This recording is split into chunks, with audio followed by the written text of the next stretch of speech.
Bonjour à tous, bonjour à vous mesdames et messieurs, merci de nous retrouver ce matin comme tous les jours entre 10h et 12h sur les antennes d'Equinox Télévision avec 10-12 le Zénith. Vous faites encore du bien, oui vous nous faites du bien, vous faites du bien en même temps en nous retrouvant forcément pour mieux comprendre le Cameroun et les réalités qui gravitent autour bien sûr de la République aujourd'hui.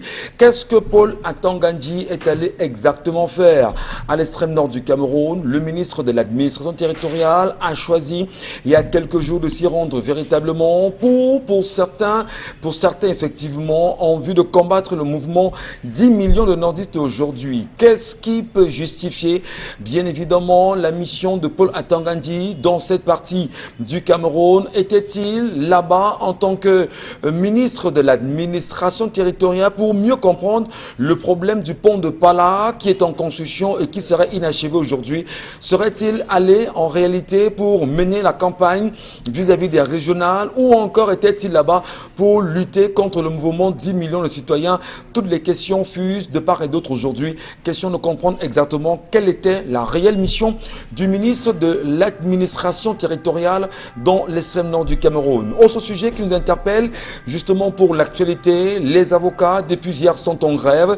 Ils ont décidé de ne pas se rendre dans les différents tribunaux du Cameroun aujourd'hui, question de dire leur indignation à la suite des nombreuses violences portées et perpétrées bien sûr sur les avocats. Et comment en venir à une raison, du moins à une sortie de crise pendant ces jours de la grève? Qu'est-ce qui peut réellement changer à la suite de cette grève initiée? Dit-on en même temps, si rien ne change, d'ici le 7 décembre, on passera à une nouvelle stratégie. Est-ce que le gouvernement camerounais laissera-t-il les avocats descendre dans la rue sans pour autant apporter une solution réelle ou encore créer un réel espace de travail, d'échange pour respecter et surtout donner l'honneur de ce métier et de cette profession au Cameroun? Madame, Messieurs, bienvenue à vous, bienvenue à tous. Il est peut-être important de préciser qu'au moment où nous parlons des avocats, un mémorandum également est en train de circuler sur la toile aujourd'hui où d'autres avocats s'insurgent contre la marche initiée, on va dire la démarche de grève initiée. Ils estiment qu'ils ne sont pas d'accord et interpellent le bâtonnier par intérim sur la vie même des avocats aujourd'hui lorsque les tribunaux ne sont pas ouverts à ces derniers pendant ces jours de grève. On en parlera certainement avec vous pendant les éditions des émissions sur les antennes d'Equinox Télévision. Bienvenue à vous, bienvenue à tous. Charles Bachou, bonjour à vous et bienvenue. Bonjour Monsieur Michel Ngachou, bonjour à tous les téléspectateurs. Ce pays se porte très bien, ce pays va bien. La preuve, c'est désormais la mort qui enlève les gens sur leur poste ou sur leur chaise, héritage administratif. Étienne Tamara est décédé. Tenez-vous tranquille, Étienne Tamara, c'était le suppléant de Kava-Yéyégué Djibril à l'Assemblée nationale. Il était son suppléant depuis plus de 20 ans, alors que Kava-Yéyégué assure lui-même pour la 50e fois l'exercice de la 50e mandature, ou si vous voulez, le 50e exercice. Depuis qu'il est député, ça fait dans les années 1970, beaucoup d'années. Vous pouvez calculer depuis quand Kava-Yéyégué est là. Étienne Tamara, lui, il était derrière lui, il a accepté de porter le sac pendant plus de 20 ans. Il est décédé, on se prépare à lui rendre un hommage véritable. C'est ça la République, suppléant pendant plus de 20 ans. Merci beaucoup, Charles Bachou. Mbomo Bengan-Kandji, bonjour. Bonjour, monsieur Ngachou. Bonjour, chers téléspectateurs. Vous l'avez dit à l'entame, eh bien, les avocats camerounais ont fait observer leur mouvement de colère. Il s'agit ici de la colère parce que tous les composants de ce qui pourrait être appelé pouvoir judiciaire ne se parlent pas. Comment peut-on imaginer une justice où les avocats, les magistrats, les greffiers, les notaires, les huissiers de justice ne se parlent pas? Chacun prend la machette quand l'autre arrive. On n'est pas dans un pays sérieux dans ce climat.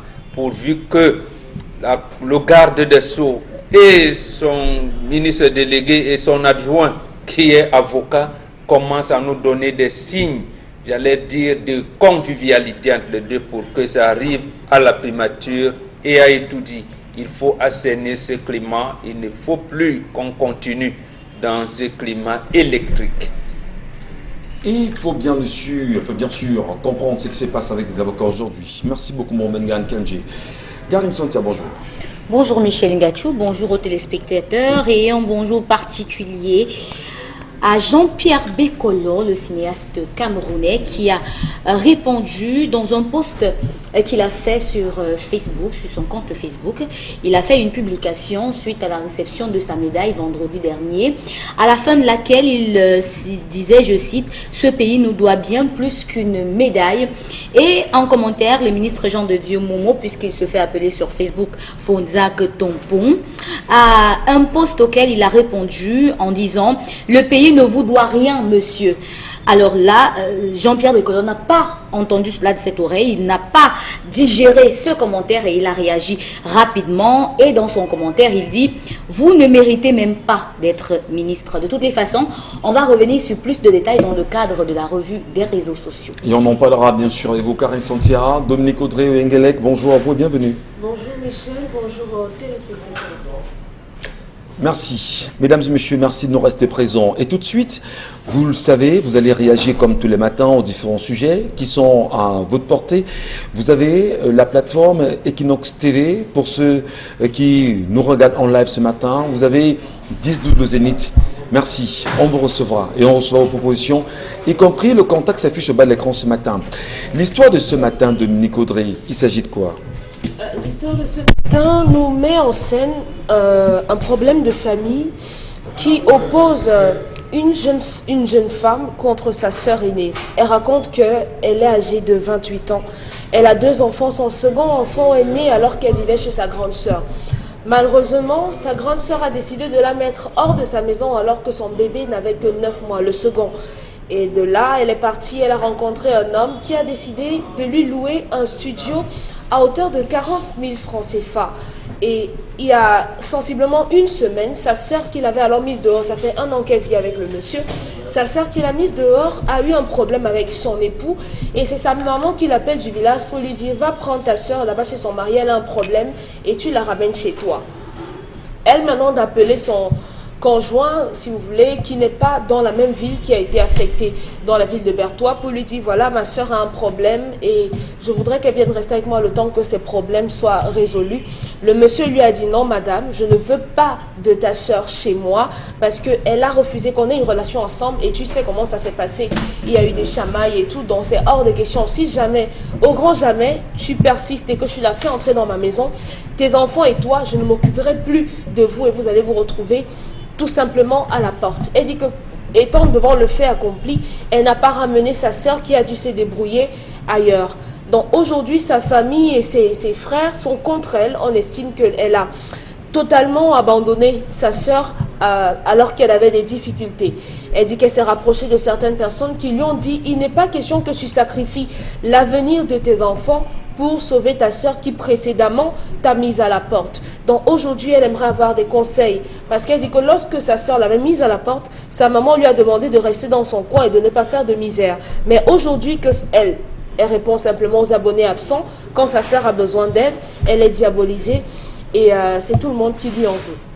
Et le problème, c'est quoi? Le problème, c'est qu'elle aimerait savoir comment se comporter. Vis-à-vis de qui? Sa famille, bien évidemment. D'accord. Merci à vous, madame, messieurs. On attend également vos propositions et vos contributions ce matin. Et nous commençons nous allons analyser bien évidemment l'histoire avec vous aussi. Karine Santia, vous l'avez entendu, ce problème, en quoi est-ce que vous pourrez apporter une solution ce matin, des conseils à cette dame? Cette histoire est une histoire que plusieurs d'entre nous, ou encore de ceux qui nous regardent certainement, ont vécu. des histoires où lorsque vous vivez avec un membre de la famille et que vous êtes déjà quand même grande, à un moment donné, quand vous sentez que vous devez partir, il y a toujours des problèmes. Et cette femme a été considérée pendant longtemps comme sa famille, comme l'enfant maudit, l'enfant rejeté, ou le rejeton qui a échoué, qui n'a pas produit de bons fruits, justement parce que non seulement elle n'était pas mariée, elle vivait chez sa sœur avec un enfant et de surcroît, elle en a fait un deuxième. Et là, ça fait que la famille vous catégorise comme une bonne à rien.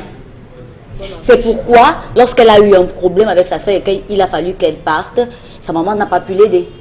Sa maman n'a pas dit viens rester avec moi un temps, le temps que tu te reprennes et que tu ailles te chercher. Sa maman n'a pas dit envoie-moi les enfants et tu ailles te battre. Sa maman n'a rien dit de tout cela. Sa maman lui a dit reste dans ton coin et reste tranquille. Ça, c'est pas une maman qui voulait résoudre le problème. Vous accusez la maman? Je commence par là. C'est pas une maman qui voulait résoudre le problème. Généralement, quand vous avez des problèmes pareils, votre maman ne vous demande pas de rester dans votre coin. Soit elle vous donne l'occasion, parce que nous on a connu des grands-mères qui étaient capables d'aller faire des prêts pour vous donner un capital pour que vous vous cherchiez. Des grands-mères qui récupéraient vos enfants et vous laissaient aller vous battre. Parce que vous battre dans un espace où vous n'avez pas de maison, rien du tout, alors que vous avez une charge, c'est compliqué. Elle envoyait sa fille ou peut-être se prostituer pour avoir un espace où dormir ou demander la chambre pour dormir à n'importe qui dans la rue. Heureusement, elle a trouvé un bon samaritain qui lui a donné un espace où elle peut dormir. Maintenant, puisque ce qui fait à la poule peut faire à l'oiseau, sa sœur a eu un problème pas différent du sien et il a fallu qu'elle trouve un endroit où squatter pendant quelques jours. Elle, sa sœur, elle est mariée. Elle n'est pas allée chez sa belle-mère, elle n'est pas allée chez son beau-frère, elle n'est pas allée chez sa belle-sœur. Elle a appelé sa maman. Et sa maman lui dit, il faut aller rester chez sa sœur. Quand la maman contacte la sœur dit, moi j'habite chez quelqu'un, je demande aussi seulement la maison. C'est clair, hein? Elle demande aussi seulement la maison et elle appelle le monsieur qui lui dit non, moi je ne veux pas de ta soeur parce qu'elle et moi ça ne marche pas et tout. Elle ne peut rien faire, c'est la maison du monsieur. Et voilà encore l'une des conséquences. C'est pourquoi nous demandons aux femmes de se chercher. Parce que je suis certaine que si cette femme avait une situation financière stable, elle aurait été capable de tenir tête à cet homme en disant « Moi, je veux que ma soeur reste sur moi même 2 semaines, le temps que je lui trouve quelque chose à faire. » C'est quoi cette situation? C'est parce qu'elle dépend de cet homme. Elle vit chez lui. Vous parlez de la première, là. La deuxième. La deuxième. Oui, c'est parce qu'elle vit chez lui. Qui aurait pu accepter sa sœur aînée. Oui. Mais là, elle ne peut pas parce qu'elle aussi, elle demande la maison. Vous comprenez ce que ça veut dire? Vous insurgez contre elle, vous estimez que son comportement n'est pas acceptable. Elle ne devrait pas, elle ne devrait pas s'écarter de sa sœur aînée qui au départ ne l'a pas non plus également. Je n'ai pas de problème avec ça. Hein. Je n'ai pas de problème avec le fait qu'elle n'accepte pas sa sœur parce que ce n'est pas sa maison. Elle demande aussi seulement la maison. Elle demande seulement. Moi, mon problème avec elle, c'est qu'elle n'a, jusqu'ici, elle n'a pas réussi à se trouver une situation économique stable. Parce que même cet homme peut l'abandonner à n'importe quel moment. Il y a des gens comme ça qui sont poisseux. Ouais. Et il faudra qu'elle se cherche. C'est pourquoi je dis, à un moment, il faut qu'elle se pose de bonnes questions. Si cet homme réussit à lui faire un ultimatum, je ne veux pas ta soeur chez moi, et que finalement sa soeur ne viendra pas chez elle, ça veut dire qu'elle-même, elle est le problème. Si cette femme avait une situation financière stable, je vous assure qu'elle ne serait pas restée avec un homme qui lui met des ultimatums pareils par rapport à sa famille. Et c'est aussi l'occasion pour moi d'interpeller ces familles, ces hommes qui, lorsqu'ils arrivent dans la vie de quelqu'un et que la fille a traversé des étapes difficiles, ils vous coupent le lien avec votre famille. C'est pas comme ça. Parce que lui, s'il avait été un vrai homme, il aurait réussi à établir une nouvelle relation entre les sœurs et les membres de la famille. Est-ce que si la fille également... J'ai l'impression que lui aussi, il n'est pas là pour vivre avec cette fille. Il l'a trouvé là comme une femme avec laquelle, quand il n'est pas en mission, il vient, il passe la nuit. Sur le deuxième volet, Karine Santassi, elle-même, la fille, n'est pas de nature à amener son homme à accepter sa famille. À un moment donné, elle est éloignée de sa famille. Croyez-vous véritablement que ce sera de nature à créer une belle fusion entre les deux? Qu'est-ce qu'ils se sont dit quand ils se sont rencontrés? Si une femme quitte d'une maison pour aller trouver un autre homme avec autant de catastrophes, ça veut dire qu'elle lui a expliqué que j'ai été mise à la porte par ma soeur, j'ai eu. Et le gars dit que mais comment est-ce qu'aujourd'hui qu'elle t'a fait tout ça, elle veut venir rester chez toi? Quelqu'un qui n'a pas essayé de finir, de te tuer, la prochaine fois qu'il revient, c'est pour finir avec toi. Mais sauf qu'il oublie qu'on est là dans une question de famille et il n'a pas vraiment, ce n'est pas humain de décider comme il l'a décidé. Mais après, ça se comprend. Et qu'est-ce que Dominique Audrey donne comme conseil, bien sûr, à cette femme ce matin qui nous regarde assurément? Qu'elle prenne son temps, qu'elle se construise, qu'elle devienne autonome, parce qu'à cette époque de la vie, je le dis tous les jours, on ne peut pas entrevoir un monde idéal, un monde équilibré, où il y a des gens qui dépendent d'autres personnes. Parce qu'aujourd'hui, ces enfants ne mangeront que parce que le monsieur enverra de l'argent. Cette femme ne se soignera que si ce monsieur envoie de l'argent. Cette femme ne portera des babouches que lorsqu'il enverra de l'argent. Elle n'aura des allumettes que lorsqu'il va toucher son salaire. Ce n'est plus possible de vivre comme ça. Ce n'est plus possible. Aujourd'hui, si votre mère a un problème, cette même homme va dire que non, mais quand ta soeur t'a chassé, qu'est-ce que ta mère a fait? Rien du tout. Et les femmes doivent faire respecter leur famille. Aujourd'hui, on a une race d'hommes-là, une catégorie d'hommes-là, qui brille par ça, justement. Lorsque vous leur montrez que vous êtes vulnérable, ou bien qu'ils savent à quel point vous êtes sensible, ils jouent généralement sur ces cordes-là pour vous mater, pour vous maltraiter. Et il n'est pas question que les femmes continuent à cette époque à se faire marcher dessus par les hommes. Non, non et non. Vous avez peut-être des sentiments pour cet homme, ok, on vous le concède. Mais maintenant, le fait d'avoir des sentiments ne vous enlève pas la faculté de réfléchir. Utilisez votre tête. Vous êtes mère de 2 enfants avec certainement 2 pères différents. Comment est-ce que vous entrevoyez l'avenir de ces enfants-là? J'espère que vous ne vous voyez pas simplement dans les yeux de cet homme. Parce que ce serait grave.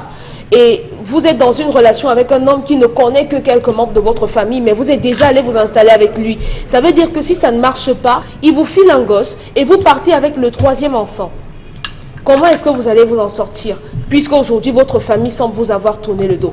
Madame, trouvez-vous quelque chose à faire. Même si c'est 2000 francs que vous aurez à gagner par semaine, ce sera un début pour pouvoir vous en sortir. Et avec votre famille, la seule solution, c'est essayer de vous entendre. Essayez de trouver un terrain d'entente, une réunion où vous allez vraiment vider ce que vous avez et dire à votre mère à quel point vous n'êtes pas content d'elle. C'est ça aussi la famille, pouvoir se dire la vérité. Dire à votre soeur que vous avez été déçu et blessé par le fait qu'elle vous ait abandonné alors que vous aviez des difficultés. Et à votre mère, vous le lui dites également. C'est tout. Merci beaucoup. Merci pour cette précision ce matin. Charles Amel Batiou, c'est une histoire qui peut être rapprochée de celle que certaines familles vivent aujourd'hui. Mais il faut de toutes les façons trouver une belle entente. Est-ce qu'on ne protège pas sa sœur lorsqu'elle est en difficulté, vice-versa, parce que la sœur aînée n'a pas protégé la petite sœur au départ. Et la petite sœur également, à son retour, ne parvient pas à protéger la sœur aînée. Les filles semblent plutôt dire justement sur le plateau que la fille, justement la deuxième ou la petite sœur qui vit avec un homme aujourd'hui devrait s'arranger à avoir une situation économique autonome. Alors qu'est-ce que vous vous en dites aujourd'hui pour trouver un terrain d'entente, non seulement au niveau de la famille, mais un équilibre pour les 2 filles aujourd'hui? Monsieur Michel Ngachou, l'enfant qui grandit à la cuisine est un enfant frustré, c'est un enfant perdu, c'est un enfant qui ne vit qu'au travers de ses émotions, c'est un enfant qui ne s'éloigne pas du si. Tandis que l'enfant qui grandit au salon est un enfant qui assume ses peurs, qui affronte ses démons et qui affronte la vie. Vous avez des familles qui ne cessent d'aller d'erreur en erreur, d'échec en échec, parce qu'ils n'ont pas un socle granitique sur lequel ils reposent l'essence même de la voie tracée par les ancêtres, leurs aïeux. Cette maman a échoué littéralement dans sa vie de fille, de femme et de mère. J'ai dit de femme, je n'ai pas dit d'épouse, j'ai dit de femme et de mère. Elle a littéralement échoué. Et cet échec transparaît chez les enfants. Il y a une seule chose que de fait la maman ou les parents transmettent aux autres, à leurs enfants, c'est l'amour. L'amour. Parfois, vous mangez quelque chose quand on était tout petit, elle vous donne à vous, vous mangez. Elle voit comment vous sortez, vous mangez, vous regardez les autres choses quand vous jouez. Elle sort, elle arrache, elle partage à tout le monde. Votre cou entre encore plus gros. Vous attendez le cri d'un gars, on vient de le taper. Elle partage, elle dit que continue, tu vas voir. Le gars, là, il boude, vous boudez. Mais vous comprenez que c'est à vos frères qu'on a partagé. Vous rentrez. Le lendemain, elle revient du marché, elle rentre avec le fombo, elle rentre avec le foléré, elle vous appelle encore, elle vous donne. Vous la regardez, vous regardez les autres. Sachant qu'elle peut arracher, vous coupez un peu, vous donnez. Vous coupez un peu, vous donnez. Vous partagez l'amour. Ces deux filles n'ont pas reçu l'amour. Quand des frères n'ont rien à partager en termes de souvenirs, ils sont morts. Quand parfois un frère veut parler à l'autre, il dit, souviens-toi quand même qu'on a grandi ensemble, on a traversé. Souviens-toi quand même que quand tu avais des problèmes, c'était moi qui venais te défendre. Le souvenir de ça vous empêche à un moment en disant, c'est quand même mon frère. Même si la colère est vivace, elle va baisser un temps soit peu, mais cela ne débloque, c'est votre frère. Vous vous rendez compte qu'entre les deux sœurs, il n'y a pas d'amour, il n'y a pas de sentiment. Autre chose, vous avez une maman extrêmement capitaliste qui ne sait son avis que là où son soleil brille. Si le soleil sort sur la scène, elle est là-bas. Dès que tu veux ménager rien, moi d'abord tu laisses un peu tranquille, c'est ici que je mange. L'autre se rend compte que le soleil a cessé de briller ici et que ça brille de l'autre côté, elle tourne et dit que vraiment, comme tu vois là, occupe-toi de moi, je suis avec toi. Mais seulement, comme j'ai le souvenir que l'autre l'a m'aidé, prends quand même ta soeur, tu restes avec elle. Même si elle t'a fait quoi, même si elle t'a fait quoi, prends ta soeur. Vous vous rendez donc compte que c'est cette mère qui oppose ses enfants. Elle les a longtemps opposés à telle enseigne qu'aujourd'hui, elle ne connaît pas comment faire la part des choses. Elle les a séparés littéralement de la famille. Elle les a coupés de tout ce qui pouvait être substantifique, moelle de la tradition. Ces deux filles sont perdues. Autre chose, vous avez des jeunes filles. Peut-on les rattraper? J'explique d'abord, M. Michel Gadjou. Vous avez des jeunes filles. Aujourd'hui, je le dis, je regarde la caméra, des jeunes filles décevantes, des jeunes filles maudites, des jeunes filles sorcières, lorsqu'elles vivent avec un gars. Elle dit que tu vois, Gacho, c'est mon frère, c'est un salopard, c'est un menteur. Tout ce qu'on lui a donné, même il ne fait rien dans sa vie. C'est même pas un gars que tu dois aider. Tu vois Dominique Audrey, ah, la fille aimait les garçons, elle était belle, hein? Elle aimait les garçons, regarde comment elle a fané. Elle est passée à coucher, même le père de son enfant ne connaît pas. Vous voyez, elle ramasse tout ce qui concerne la famille, elle verse au pied de ce garçon en lui disant, prends l'huile sur moi pour me frire. Le gars se sert de ça. Vous vous rendez compte que vous arrivez à une cérémonie, parfois un deuil. Vous arrivez là où vous êtes assis. Mais le voleur, celui qui vole votre sœur, même s'il a doté, il reste un voleur. Il arrive, il vous nargue, il passe, il monte sur ses ergots.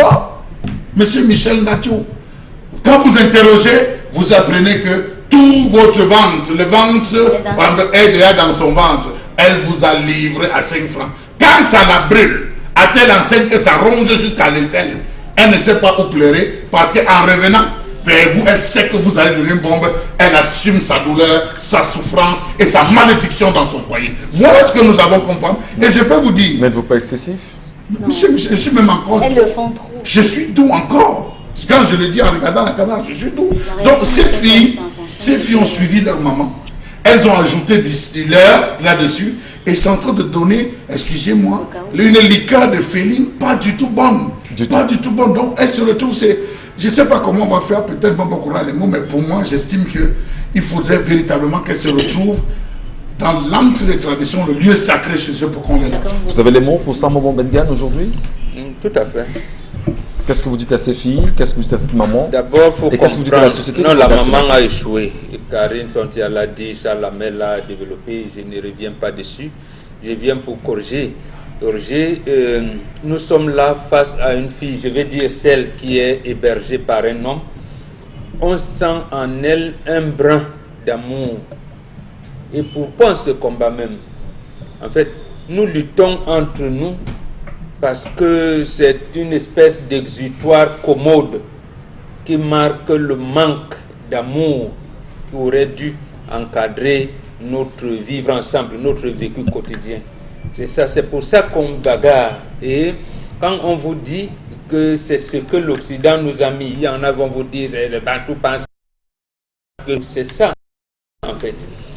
Regardez comment nous avons accueilli l'occidentalisation dans l'organisation sociale, ou j'allais même dire familiale. L'Africain a fondé son raisonnement sur la croissance de l'enfant. Tous les 3 mois, même si vous accouchez un bébé, vous êtes obligé de changer ses vêtements. Et on laisse les autres vêtements pour ses frères qui arrivent, frères et sœurs qui arrivent. Nous avons traduit cela. Et quand une maman cesse d'accoucher, elle sait que j'ai 2 filles, j'ai 3 filles, elle commence, elle garde. C'est un nombre, elle dit, ma fille, elle peut avoir des moyens, elle peut me mettre milliardaire et tout. Voilà les habits qu'on vous a. Et il y a d'autres, les voisines, ainsi de suite. Bon, les gens ont pris cela comme si c'était une espèce d'indigence et tout. Non, ça n'a rien à voir. Et justement, c'est ce que Charles Lamour disait tout à l'heure. Quel est le socle qui fonde la vie d'une famille, d'une communauté? C'est ça, l'amour. L'amour, ce n'est pas l'homme et la femme ils sont dans la chambre. L'amour. C'est pour ça que l'Africain dit ceci. On ne fait pas l'amour, on vit l'amour. On ne fait pas l'amour, on vit l'amour. On ne fait pas l'amour, on vit l'amour. Parce que l'amour, c'est une expression des relations, j'allais dire, moins conflictuelles, ou alors l'arrangement des conflits qui pourraient exister entre nous. Et vous voyez bien que cette maman ne fait pas ça. Or, sa fille, qui a 2 enfants, qui est hébergée par un homme, elle aura même du mal à prendre la dot de ce garçon. Et ce garçon, il viendra doter qui? Où? Auprès de qui? Voilà. Vous voyez donc apparemment cette fille, elle était, j'allais dire, elle avait, comme on dit souvent, que chacun naît avec une âme singulière de Dieu qui sommeille en lui. Et elle a cette âme-là où, comme elle veut dire ça, elle veut vivre avec les gens. Elle aime vivre avec les gens. Et on l'a repoussée sûrement, comme elle a eu une première grossesse, on n'a pas connu maintenant. Bon, et tu viens ici quoi maintenant? Elle a peut-être la chance de trouver un garçon avec qui elles peuvent s'entendre. On veut lui déverser tout. Non, prends. Là maintenant, on se rappelle que, on a une fille qui est bien, elle est même prête à partager tout ce qu'elle a autour de sa femme. Or, ce genre d'enfants dans la famille, nous on les détecte très vite. On dit par exemple, c'est cet enfant qui va porter la famille demain. Il faut l'encadrer. C'est-à-dire sur le plan même mystique, il faut l'encadrer. Lui donner les commodités d'usage. Elle peut avoir commis un accident, elle a fait une grossesse, elle a eu un enfant, le père l'a abandonné. On l'encadre. On dit, l'esprit qu'il y a dans cet enfant, elle va porter la famille. Maintenant, pour peu qu'elle ait un bon comportement, qu'elle demande à son amant, est-ce que je peux héberger ma soeur? Pour les filles d'aujourd'hui, elle aurait répondu, tu m'avais visité chez toi, tu viens de quoi? Tu m'appelles pourquoi?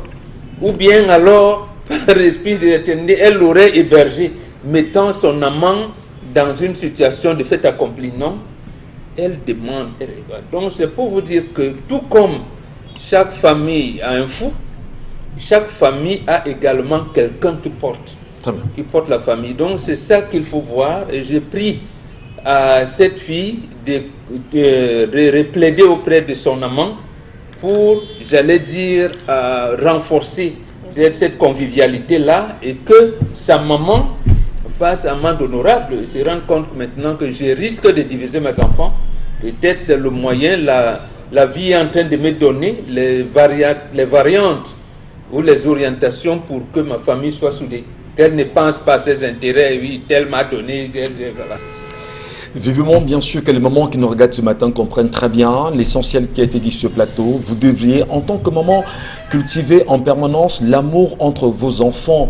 Vous devriez aussi, en tant que parent, tout faire pour mettre vos enfants toujours en union, toujours en lien et ne pas les séparer et ne pas vivre dans un mercantilisme où tel enfant m'a donné X, l'autre m'a donné Y et je privilégie tel autre que tel autre. Non, c'est pas important. Les parents devraient toujours faire preuve d'union, de rassemblement, mais surtout de regard associatif autour de chaque enfant qu'on a mis au monde.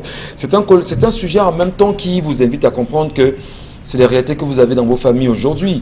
Comment en sortir? Pour beaucoup également, dont ça peut mettre vraiment en colère. Comment en sortir? Comment trouver des solutions? Vous êtes très nombreux, madame, monsieur, à réagir sur ce sujet ce matin. Nous vous lirons tout à l'heure. Et nous parlions à l'instant de colère. Charles Lamel est là.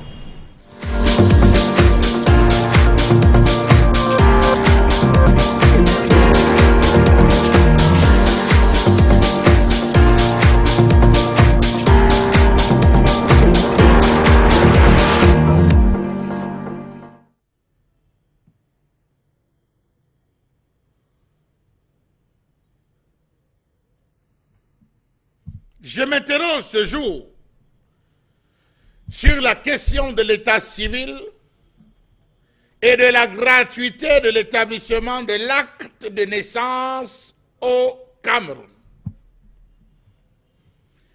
Quel est le pédigré de nos officiers secrétaires d'état civil dans ce pays? Point d'interrogation. Nos officiers secrétaires d'état civil se sont retrouvés être des bourgeois gentilshommes, des anciens fonctionnaires retraités ayant négocié au moins le gombo de la retraite auprès de qui vous savez pour tenir l'état civil.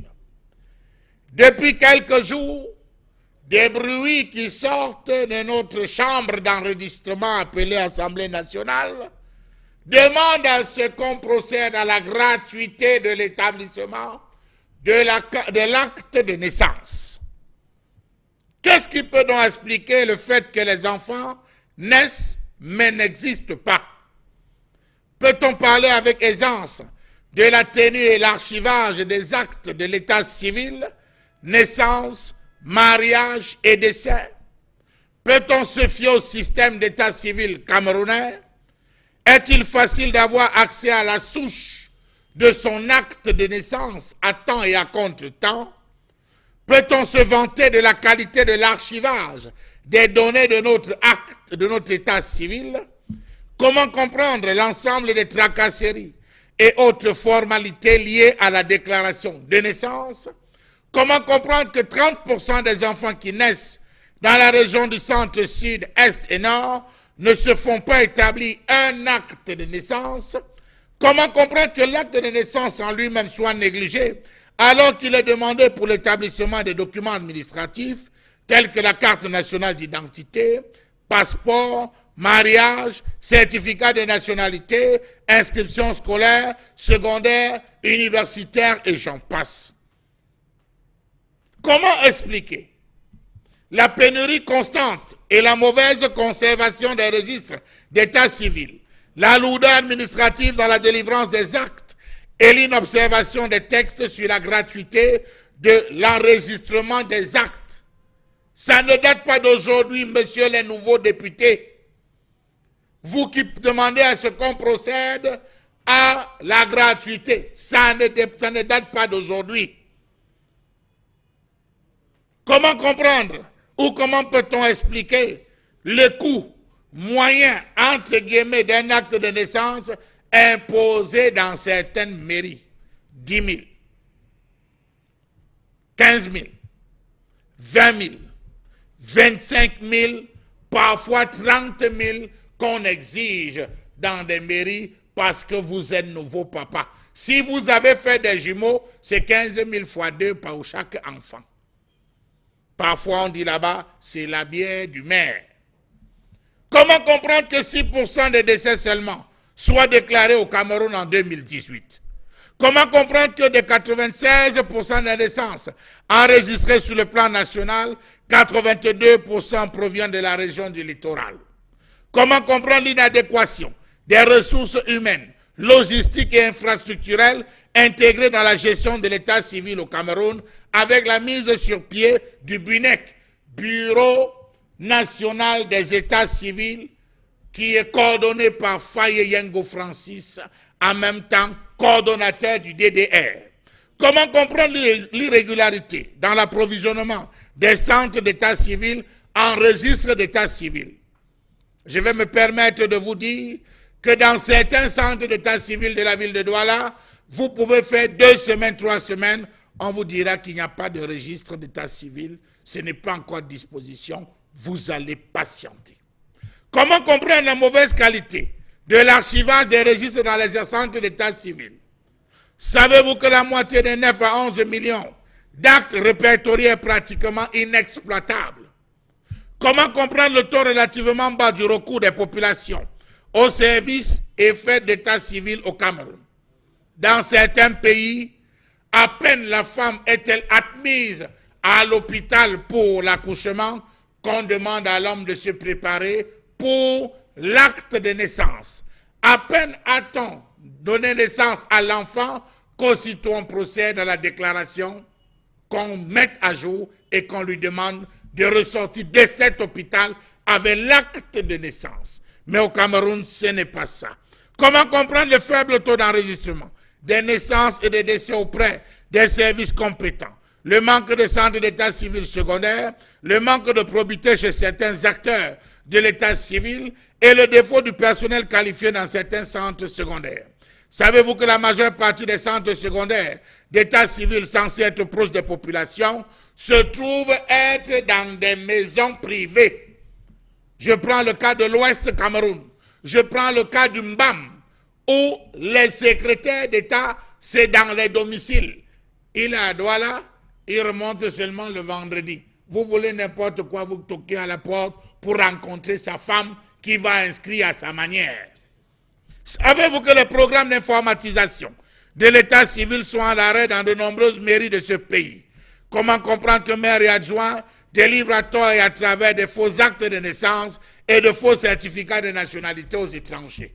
Comment comprendre le fait que nombreux soient les étrangers au Cameroun qui se retrouvent avec la carte nationale d'identité camerounaise parce qu'à l'approche des élections, une élite comprador a ramassé les étrangers, les rassurant de ceci qu'ils auront la nationalité à condition qu'ils votent pour un parti X. Allez et suivez mon regard. Comment comprendre que malgré la création du Bureau national de l'état civil, il demeure facile de falsifier ce document au Cameroun avec la modique somme de 10 000. Sur 3 enfants sur 10 au Cameroun n'ont pas d'acte de naissance du fait de la négligence des parents, de l'éloignement des centres d'état civil ou encore de la lourdeur des procédures.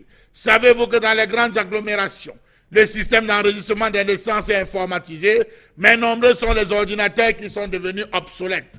Savez-vous que même le matériel offert est parfois obsolète dès les remises de dons, handicapant considérablement les agents? Savez-vous que le système d'enregistrement des naissances dans les hôpitaux demeure encore manuel? Même dans les zones urbaines comme Douala ou Yaoundé, il est encore utilisé des carnets. Comment non comprendre que les actes de combat ont pris le dessus? Serait-on en voie de dire qu'il faudrait considérablement revoir l'état civil au Cameroun? On a échoué. La preuve, interpellé 5 Bensikina à Bonaloka, interpellé 10 Bensikina à Domayo, interpellé 30 Bensikina à Kenzu, interpellé 6 Bensikina à Mabanda. Vous allez vous rendre compte qu'ils ne sont pas camerounais, mais ils ont l'identité camerounaise. La colère, ce matin, signé Charles Amembatou. Allez poser également la question aux Bensikineurs qui sont dans l'extrême nord du Cameroun aujourd'hui. Allez un peu plus loin, un peu plus à Mora, demandez-leur qui sont-ils. Posez-vous des questions également. Est-ce qu'au niveau de Mora, est-ce qu'à Kapsiki là-bas, il y a des centres d'état civil où on parvient à établir les actes de naissance pour des enfants? Allez très loin aux frontières du Cameroun avec le Tchad. Posez-vous des questions. Allez également à Bertoua, véritablement la frontière entre le Cameroun et la Centrafrique. Posez-vous ces vraies questions là-bas. Est-ce que les enfants dans ces parties du Cameroun ont avec eux des actes de naissance? Qu'est-ce qui fait problème ce matin? Quelle est votre appréciation justement, vous aussi? Est-ce que pour ceux qui nous regardent ce matin, vous avez connu des problèmes? Si oui, lesquels? On vous attend bien sûr, on vous lira. Karine Sontia, justement, une appréciation particulière ce matin sur la question de ces actes de naissance de l'établissement. Qu'est-ce qui fait, de votre point de vue, réellement problème?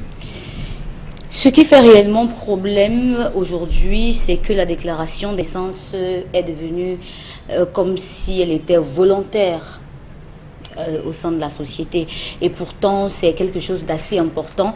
Et l'article 4 de l'ordonnance numéro 81/002 du 29 juin 1951 portant organisation de l'état civil prévoit des sanctions pour ceux qui ne feront pas déclarer leur naissance, par exemple. Et ce qui se passe aujourd'hui, c'est qu'il y a eu un certain désordre et pourtant le processus est bien établi. Par exemple, la déclaration des naissances au Cameroun respecte un certain mécanisme. Il est obligatoire pour tout enfant d'avoir un acte de naissance. La naissance doit être déclarée à l'officier d'état civil du lieu de naissance dans les 30 jours suivant l'accouchement. Donc quand la maman met au monde son enfant, elle a 30 jours pour déclarer la naissance de l'enfant auprès de l'officier d'état civil. Généralement, ce sont les directeurs des centres hospitaliers, les médecins ou alors le personnel de santé qui a fait accoucher cet enfant-là, qui rédige cette déclaration des naissances-là. Et là, on a 15 jours pour déclarer effectivement la naissance de l'enfant.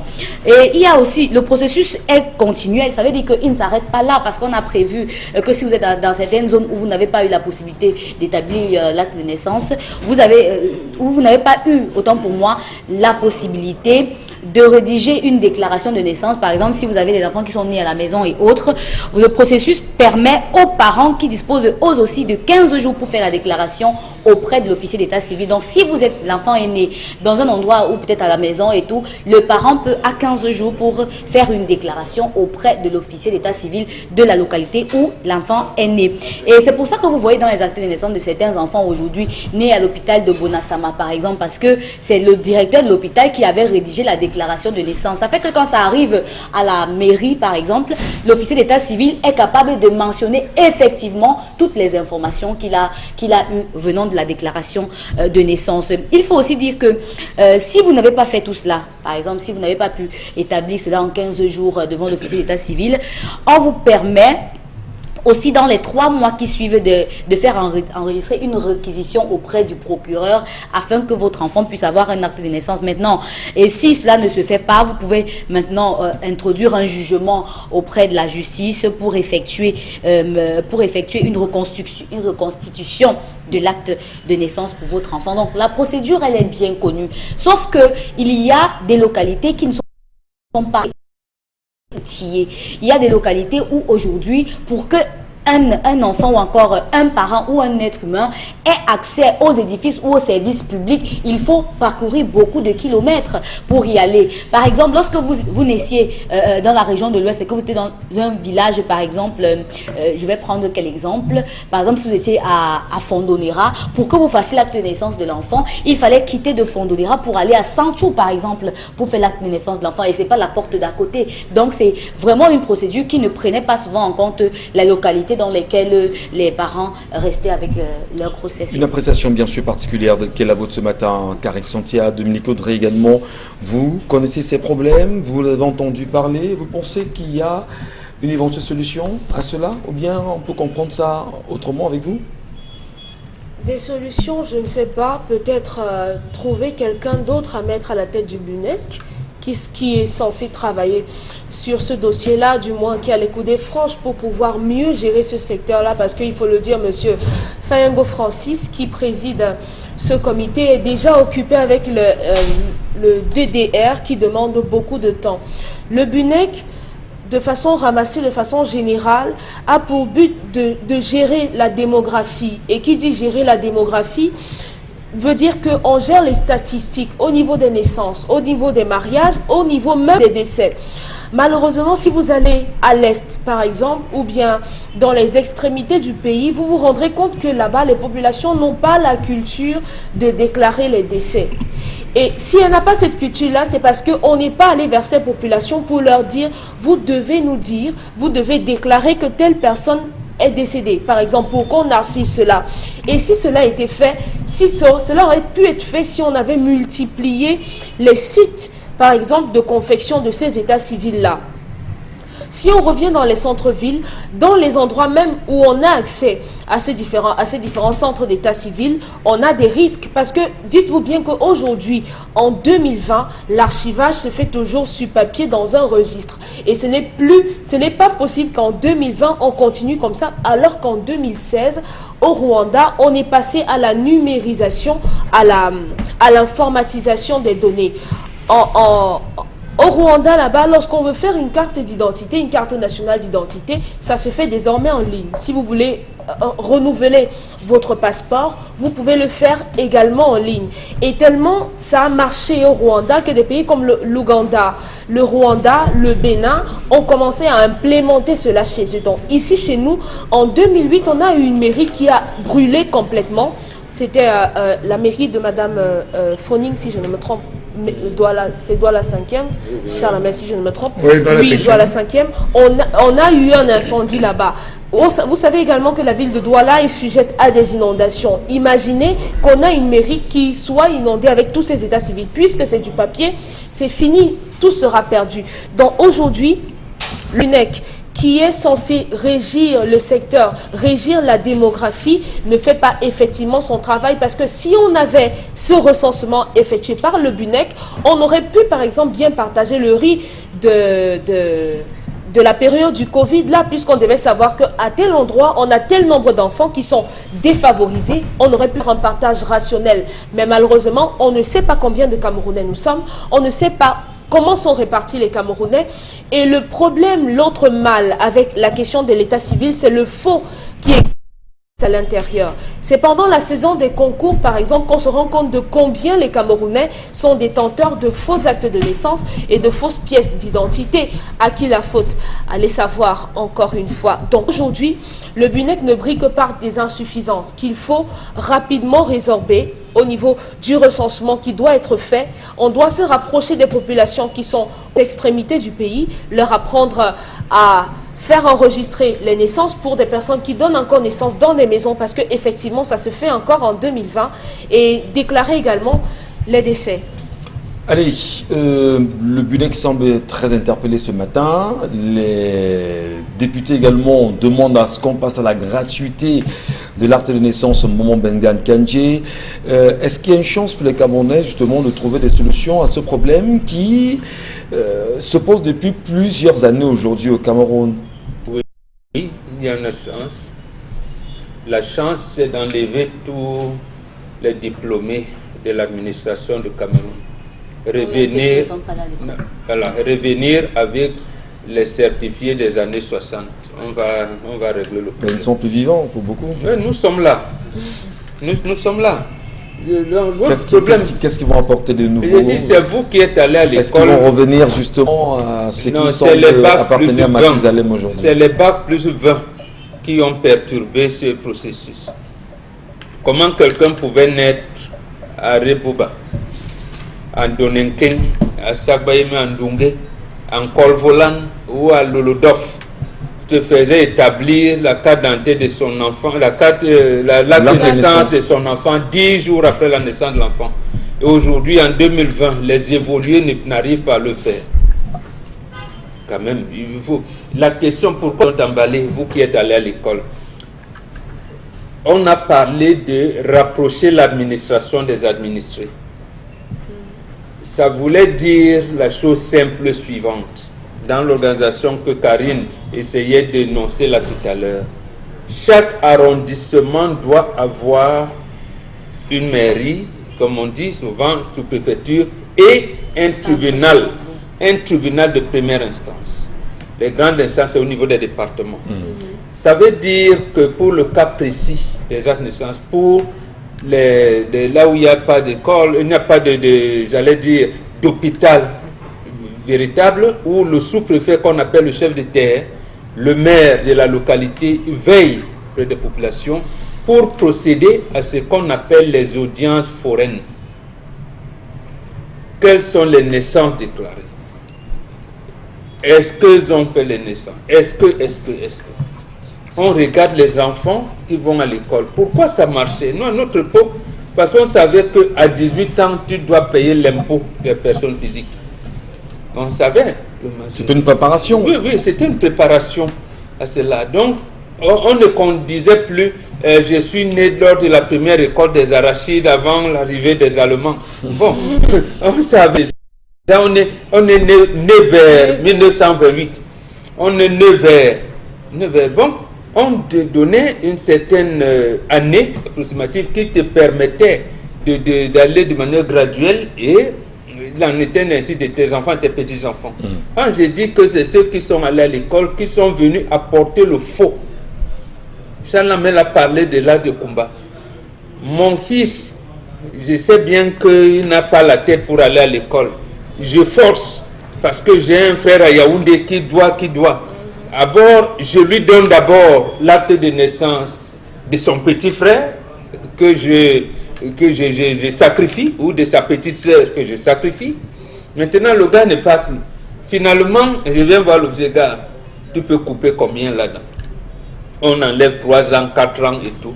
On commence donc par cet effet-là, par vous qui êtes allé à l'école, à perturber le processus. En plus, ce processus a continué à être perturbé par « Ah oui, mais Roger Mila joue au football, les jeux que mon enfant joue. » Bon, nous, il y avait les jeux au sucre. Les pauvres équipes, il faut que Union Junior, Racing Junior, Tonnerre Junior, il faut que mon enfant joue. On doit le prendre entre 16 et 18 ans, l'enfant avait 5 ans. Bon, on coupe l'âge, il faut qu'il joue. On l'a pris à l'équipe, il faut qu'il ressemble à Roger Mila. Donc voilà les deux vecteurs. Il faut chercher de l'emploi, il faut dire. Donc lorsqu'on a commencé, les intellectuels commençaient donc à tordre le processus par des entrées frauduleuses dans la fonction publique, dans le sport, dans les concours administratifs et tout, ça a donc perturbé le processus au fait où ce qu'on a dit, approcher l'administration des administrés ne valait plus rien. On a bien l'officier d'état civil, on vient seulement lui rendre visite quand mon fils me dit, papa, j'ai rencontré une fille là-bas qui s'appelle Audrey. J'ai dit, oui, vous allez vous marier ici au village. Bon, là on va dire, bon, voilà, le bout qu'on vient. On oublie de lui dire que ma fille, quand votre enfant va naître, voilà. Et il en est de même de vaccination. Aujourd'hui, ça a donc perturbé au point où, avec l'exode durant non-maîtrise de la population, les Centrafricains sont venus, les Tchadiens aussi. Par le faciès, vous ne pouvez pas savoir, parce que en fait, nos peuples sont les mêmes, nous avons les mêmes origines. Vous ne pouvez pas faire la distinction entre un Tchadien et un Camerounais. Il dit non, il peut bien dire que bon, je m'appelle Mamadou, je suis de Rebouba. Bon, vous allez dire ça comment? Ou bien, je m'appelle Gataba, je suis de Betaroya.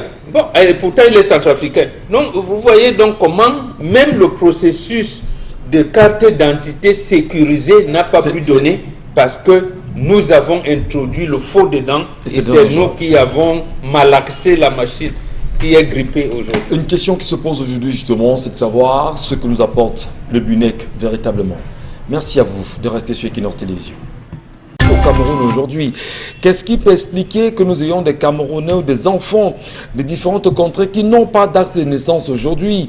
Qu'est-ce qui peut justifier que les mairies soient plongées dans une espèce de corruption lors de l'établissement des actes de naissance, effectivement? Mais qu'est-ce qui peut justement justifier l'éloignement de certains centres d'état civil des zones où on pourra retrouver une population un peu plus importante aujourd'hui? Qu'est-ce qu'il faut faire pour résoudre véritablement cette question? Et Charles Amem Bachou, dans la colère exprimée, interpellé naturellement le BUNEC, surtout M. Fayengo Francis. On lui demande au moins de faire un compte rendu aux Camerounais, notamment les députés qui ont voulu qu'on puisse avoir désormais au Cameroun cet acte de naissance de façon gratuite. Et même ces députés, hier encore nous parlions sur ce plateau hier, ont-ils la légitimité d'être appelés députés de la nation? Est-ce qu'ils servent véritablement à porter les problèmes des Camerounais et à défendre ces problèmes au sein de l'hémicycle de Ngouaikele aujourd'hui? Qui sont-ils ces députés? Comment est-ce qu'on les élit véritablement? Est-ce que le projet de loi porté ou les différents projets sont initiés par ces députés véritablement? La question reste encore posée et le regard fixé sur ces députés qui sont en travaux depuis hier. Charles Amem Bachou, puisque vous revenez à la colère, effectivement, il faut en sortir pour se demander Qu'est-ce qu'on peut faire aujourd'hui pour trouver une solution évidente à cette colère, mais surtout à l'établissement des actes de naissance pour chaque Camerounais et rentrer dans une réelle identification pour ceux qui vivent et même pour ceux qui sont morts aujourd'hui? Monsieur Michel Ngachou ne peut rien faire. Vous êtes quand même défaitiste là. Les députés, les leaders des partis politiques, les fonctionnaires, les gens dans l'armée sont tous dans le faux. Monsieur Michel Ngachou, ils sont dans le faux. Je le dis pourquoi. Vous avez deux personnes au ministère, je pense bien de ministère Minfopa et ministère des Finances, qui se vantent de porter 45 ans, mais qui traînent un bâton, monsieur Michel Ngachou. Ils viennent au bureau avec le bâton. Quand vous le voyez, vous sentez que le gars a 65, 70 ans. Mais il a 45 ans sur l'acte.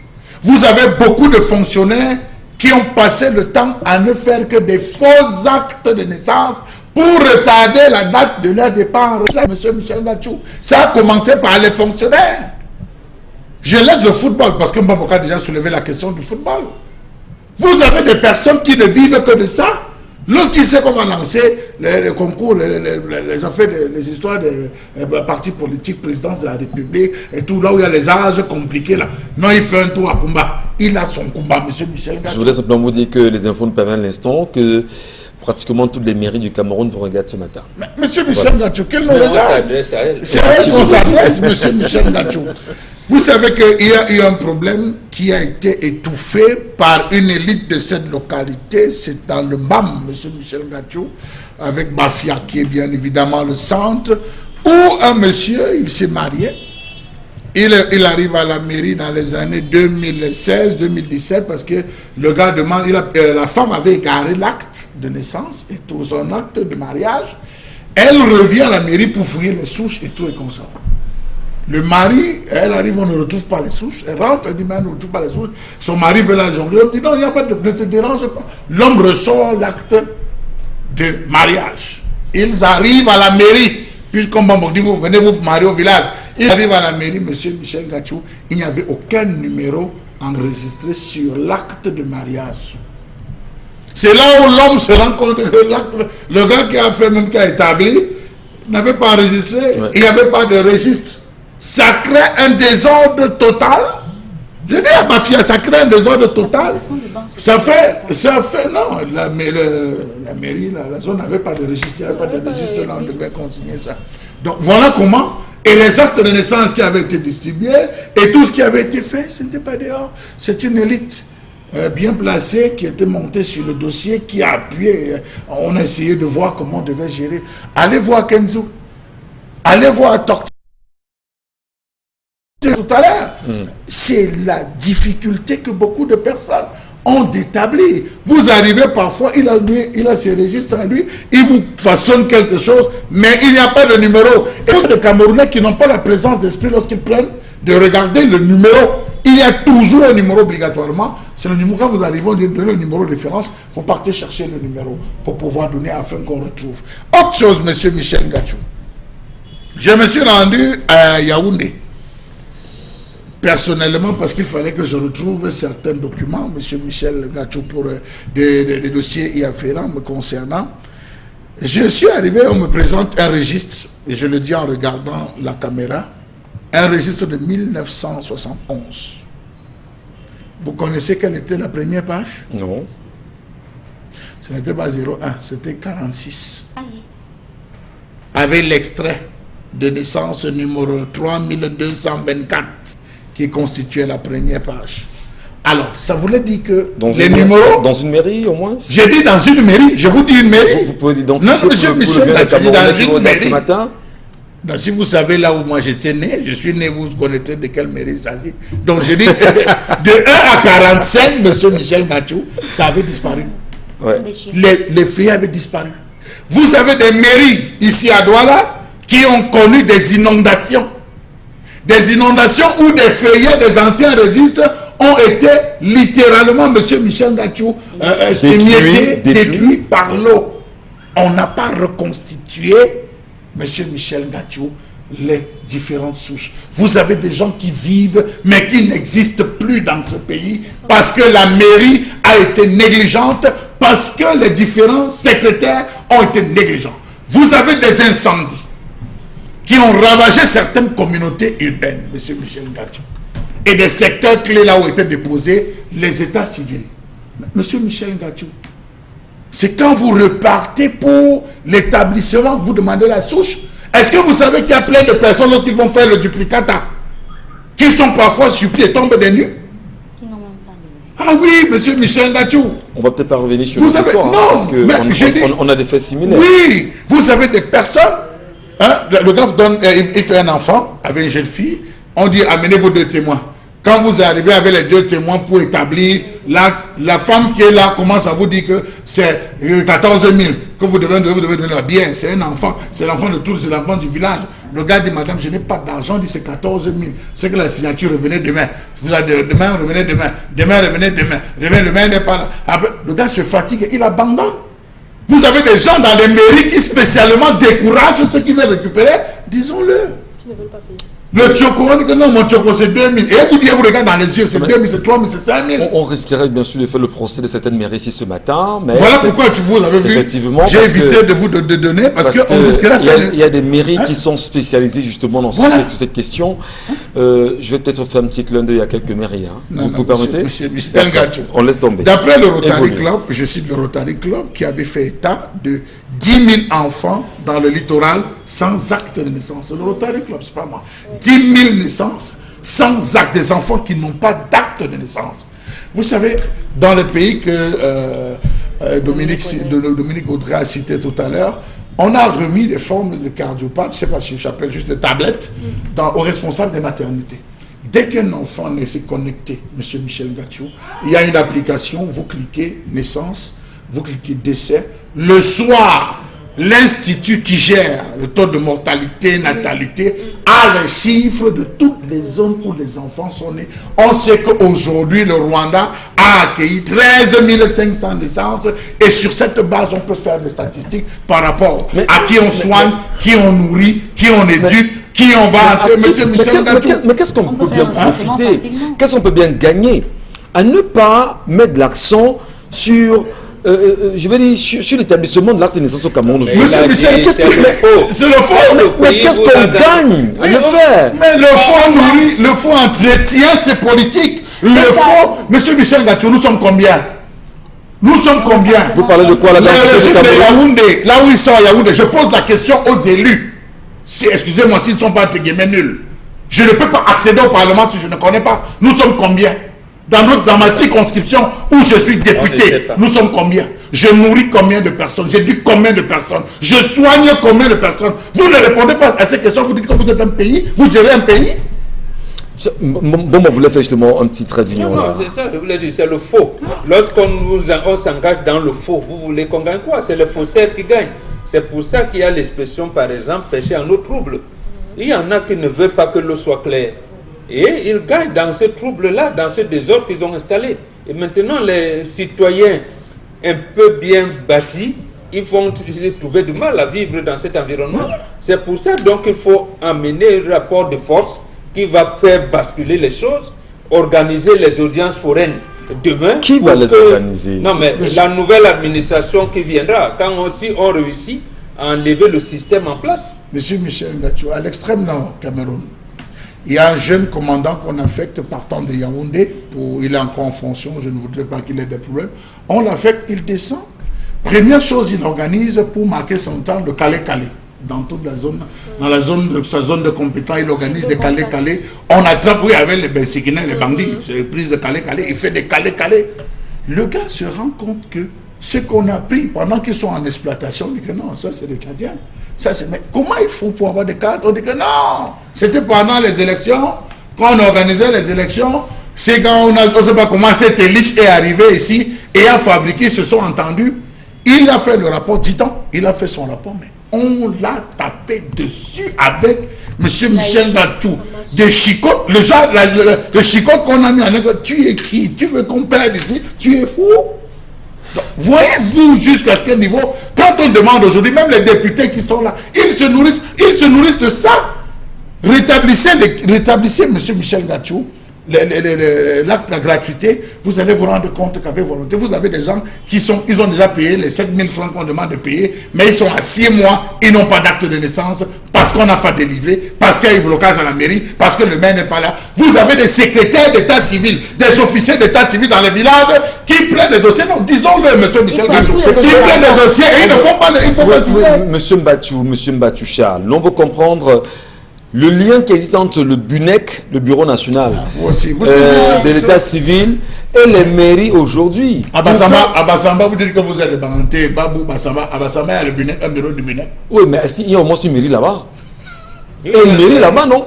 Mais quel est donc le lien entre la mairie et le BUNEC pour qu'on puisse avoir ces problèmes aujourd'hui? Comment est-ce qu'on explique ça dans un pays qui se veut sérieux? Le coordinateur occupé avec le DDR, il faudrait que beaucoup de Zambaboy déposent les armes. C'est ça qui mais je vais vous expliquer, M. Gatchou. Cette histoire fait beaucoup de mal au Cameroun. Beaucoup de mal, c'est un mal social parce que un être humain qui n'existe pas dans les documents de sa nation ne peut rien se prévaloir. Vous voyez des gens aujourd'hui qui savent qu'il y a eu des incendies dans leur mairie, mais n'ont pas la possibilité de refaire leurs actes de naissance parce que quand vous repartez, que vous êtes déjà un adulte, vous avez la procédure judiciaire que vous devez entamer avant qu'on vous fasse une reconnaissance et ainsi de suite. Maintenant, dans notre propre pays, on ne connaît pas combien de personnes naissent par an. Comment on peut faire une politique économique? Comment on fait pour savoir combien de personnes on va nourrir si on ne connaît pas combien de personnes se sont ajoutées sur les gens qui existaient l'année dernière? Comment on fait? Quand on faisait le recensement en 2005, M. Mbachou, quand on arrivait dans les quartiers, on demandait combien de personnes vivaient dans cette maison. Si une personne qui vit chez vous était en week-end chez une autre personne, vous comptez. L'autre personne, quand on arrive là-bas, on arrive à recompter. Finalement, on fait comment pour connaître le nombre de personnes qui existent? Je vous prends un pays comme le Tchad. Un pays comme le Tchad ici à côté, il est obligatoire pour chaque famille d'avoir ce qu'on appelle le carnet de famille. Est-ce que vous arrêtez avec cette chose qu'on vient de faire au Cameroun?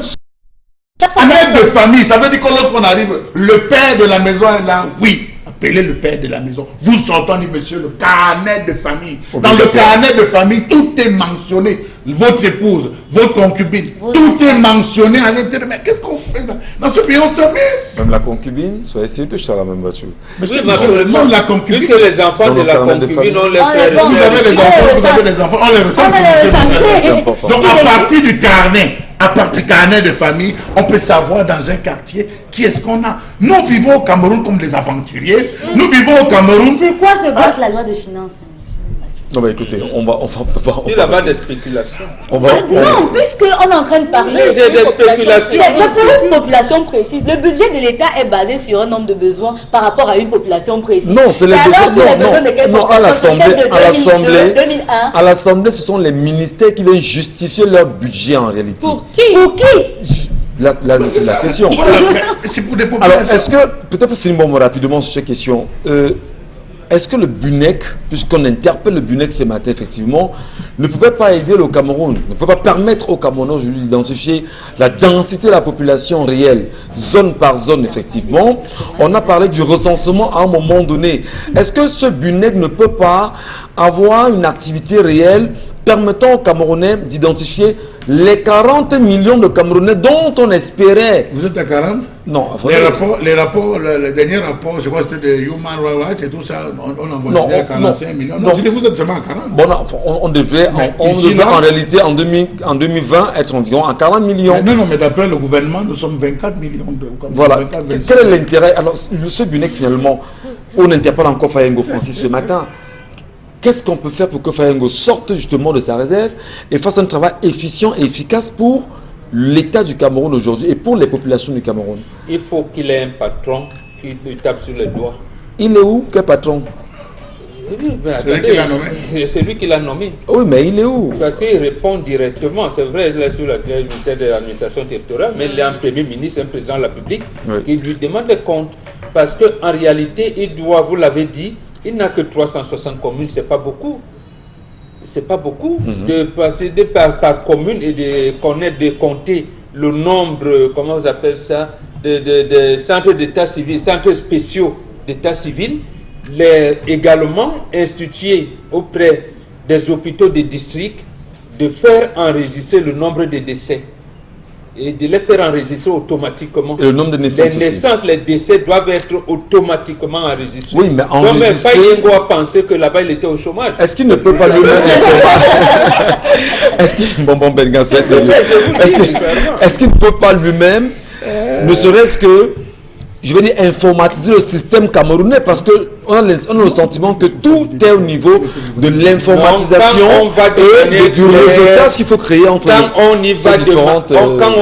manière claire, les populations, le nombre d'habitants du Cameroun sera connu, le nombre d'inscrits sur les listes d'électeurs sera connu, et même l'identité, parce qu'aujourd'hui, pour avoir, moi, ça fait un an, on n'arrive pas à me remettre ma carte d'identité.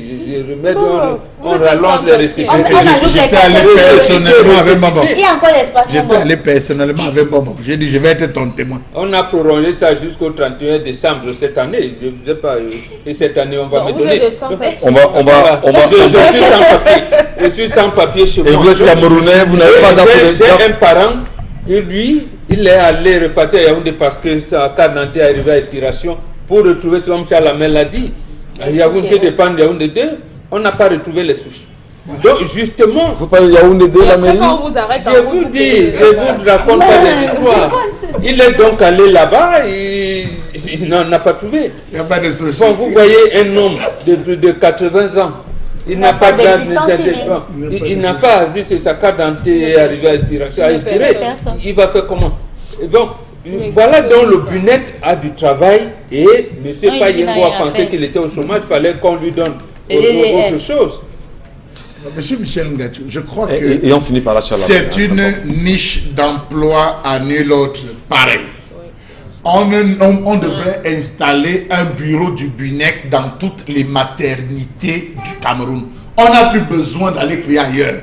Les maternités, à partir de la maternité, vous procédez à l'enregistrement avec les taux de naissance, les taux de natalité, les taux de décès par hôpitaux. Le soir, vous faites des rapports vos statistiques, vous allez déposer, ou c'est au secrétariat, chez l'officier d'état civil, ou c'est le secrétaire, vous allez déposer les fiches. Lui, il va compiler les fiches de l'arrondissement, il va transmettre au département, le départemental va compiler, on va envoyer au niveau de la région. Non, c'est mieux que, si on veut faire de manière gratuite, on envoie pour permettre d'avoir en temps et en heure. Ça permet d'avoir des gens qui sont là. On augmente de 5 000 francs. Est-ce que vous n'avez pas le sentiment que Cameroun ne veut pas travailler? Non, les Camerounais veulent travailler. Mais pourquoi il y a du travail, on ne crée pas? C'est une niche comme nous dit Charles Batou. Mais pourquoi est-ce qu'on ne peut pas justement s'en servir pour créer de l'emploi pour les Camerounais aujourd'hui? Les Camerounais, le problème. C'est pour ça que nous disons qu'on pouvait vous pardonner. C'est hier que vous nous ramenez le président Aïdio. Nous avons dit nous autres qu'on peut lui pardonner tout. Mais on ne peut pas lui pardonner de nous avoir laissé le renouveau. Parce que justement avec le renouveau, les Camerounais se sont mis à dormir. Nous sommes dans un pays où tout est à faire et on dit aux Camerounais qu'il n'y a rien à faire, qu'il y a le chômage partout. Donc en fait, nous sommes dans un pays où il devait avoir un plein emploi. Regarde seulement le secteur d'état civil qui intègre les actes de naissance, les actes de mariage, les actes de décès.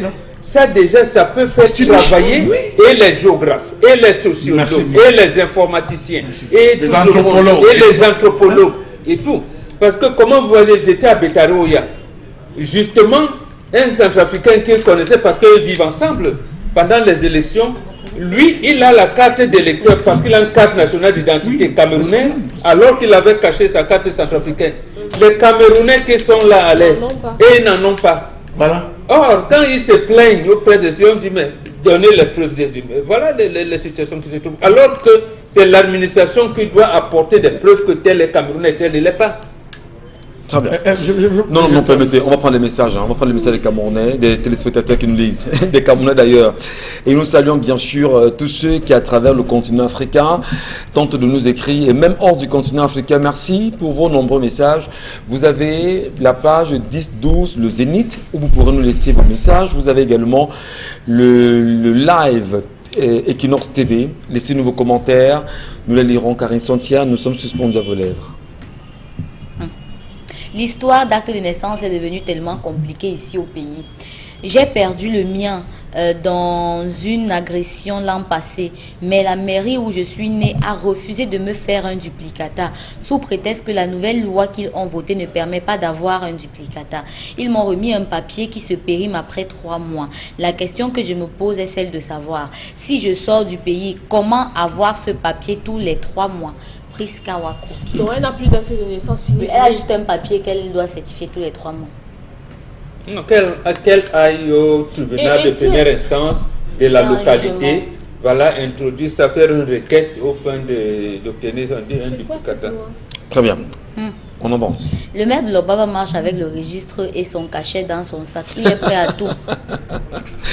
Non, mais arrêtez le sabotage. Hein. C'est pas moi, je lis Ouais, le message. Je suis née au dispensaire de Loubel. Le jour où je suis allée pour un duplicata de mon acte de naissance, on m'a présenté le registre. Je suis tombée évanouie. Maintenant, la personne raconte. Hein, le registre était pourri. Il a fallu que je donne 3000 francs à une dame pour retrouver 3 jours après. Je vous ai parlé de la page 1 à 45. Pour le mien, je dis bien le registre 1971, ça a commencé à faire 46. Ça suppose que 3224, ça supposait que 3223 à 00001 n'existe pas. Si cette personne vient à refaire, je dis 1971, ça veut dire ça c'est l'année de 1971, le registre de 1971. Mais imaginez-vous combien de personnes marchent là et n'ont pas d'acte. Combien de personnes sont obligées d'aller au bord de la route et dire que gars, je suis un peu coincé, refais-moi un acte de naissance, tu vois comment tu peux mentionner certaines choses à l'intérieur. Le mien, ils ont brûlé comme d'habitude dans les incendies ciblés. Eux seuls savent pourquoi ils brûlent les mairies. Donc je dois refaire un nouvel acte devant la justice, tellement de raisons de lutter pour le changement dans ce pays. L'autre c'était la carte de baptême. On a dit qu'on ne vient pas faire la messe si on ne retrouve pas sa carte de baptême. On a fouillé dans la paroisse, ça avait pris feu. Ça avait pris feu. On a dit qu'il faut encore rebaptiser. Même la carte de il faut se rebaptiser. Non, c'était un exemple. Parce qu'on parlait de... Votre pays a trop de problèmes. Ma mère m'a donné les draps qu'elle m'a accouché avec à 29 ans après. Ouais. C'est par rapport à l'histoire du jour. Ouais. Ceci n'est pas seulement au Cameroun où on délivre des cartes d'identité aux étrangers. Hein. Nous-mêmes, nous avons bénéficié des cartes d'identité de certains pays pour sortir de l'Afrique. Mais sauf que les cartes d'identité du Cameroun ne servent presque à rien. Mamie Tonta Prada. Un autre message. Trop de paresseuses au pays. Je le vois autour de moi. Les seuls bons projets qu'on t'explique, c'est le mariage. Même là-bas, il y a le faux. Il y a les bigamies mal. Je suis informaticienne. Je suis disposée à travailler pour l'informatisation des actes de naissance. Mais je vous rappelle qu'il y a eu... c'est Nadia Light. Il y a eu justement, on ne peut pas le citer, il y a eu un Camerounais de la diaspora qui, au début des années 2000, a compris la nécessité justement d'informatiser tout le système administratif camerounais. Elle est venue rencontrer justement le gouvernement camerounais ici, a fait la proposition. On lui a dit, monsieur, on n'en a pas besoin, laissez-nous avec nos papiers, on va évoluer comme ça. Voilà, on peut bien comprendre. Vous ne savez pas le faux. On peut bien comprendre. Le faux qui entoure un ensemble de choses dans ce pays. Sur la mêle. Et quand on fait le tout dans les ministères, non seulement les ministères du Cameroun, quand on fait le tout dans les ministères, Karine Sontian, Bombok et Dominique, vous êtes surpris par la paperasse qui écume certaines... Je veux dire, certains couloirs. La paperasse. C'est incroyable. Mais le service des archives du Cameroun, il s'est vide là-bas. Mais même là-bas, ça ne va pas. Mais allez sur les archives du Cameroun. Allez aux archives nationales pour voir. Non, allez-y faire un tour. Allez aux archives nationales. Même l'ampoule. Il y a des zones là-bas où il n'y a pas d'ampoule. Je ne dis pas d'une ampoule de 250. La poussière. Effectivement. Allez-y. Mais c'est incroyable. Donc, mais dire que lorsqu'on parle d'archivage, effectivement, nous croyons et nous pensons en réalité qu'il faudrait aujourd'hui que l'on revienne à l'archivage informatique, qu'il y ait des serveurs, qu'il y ait un serveur national.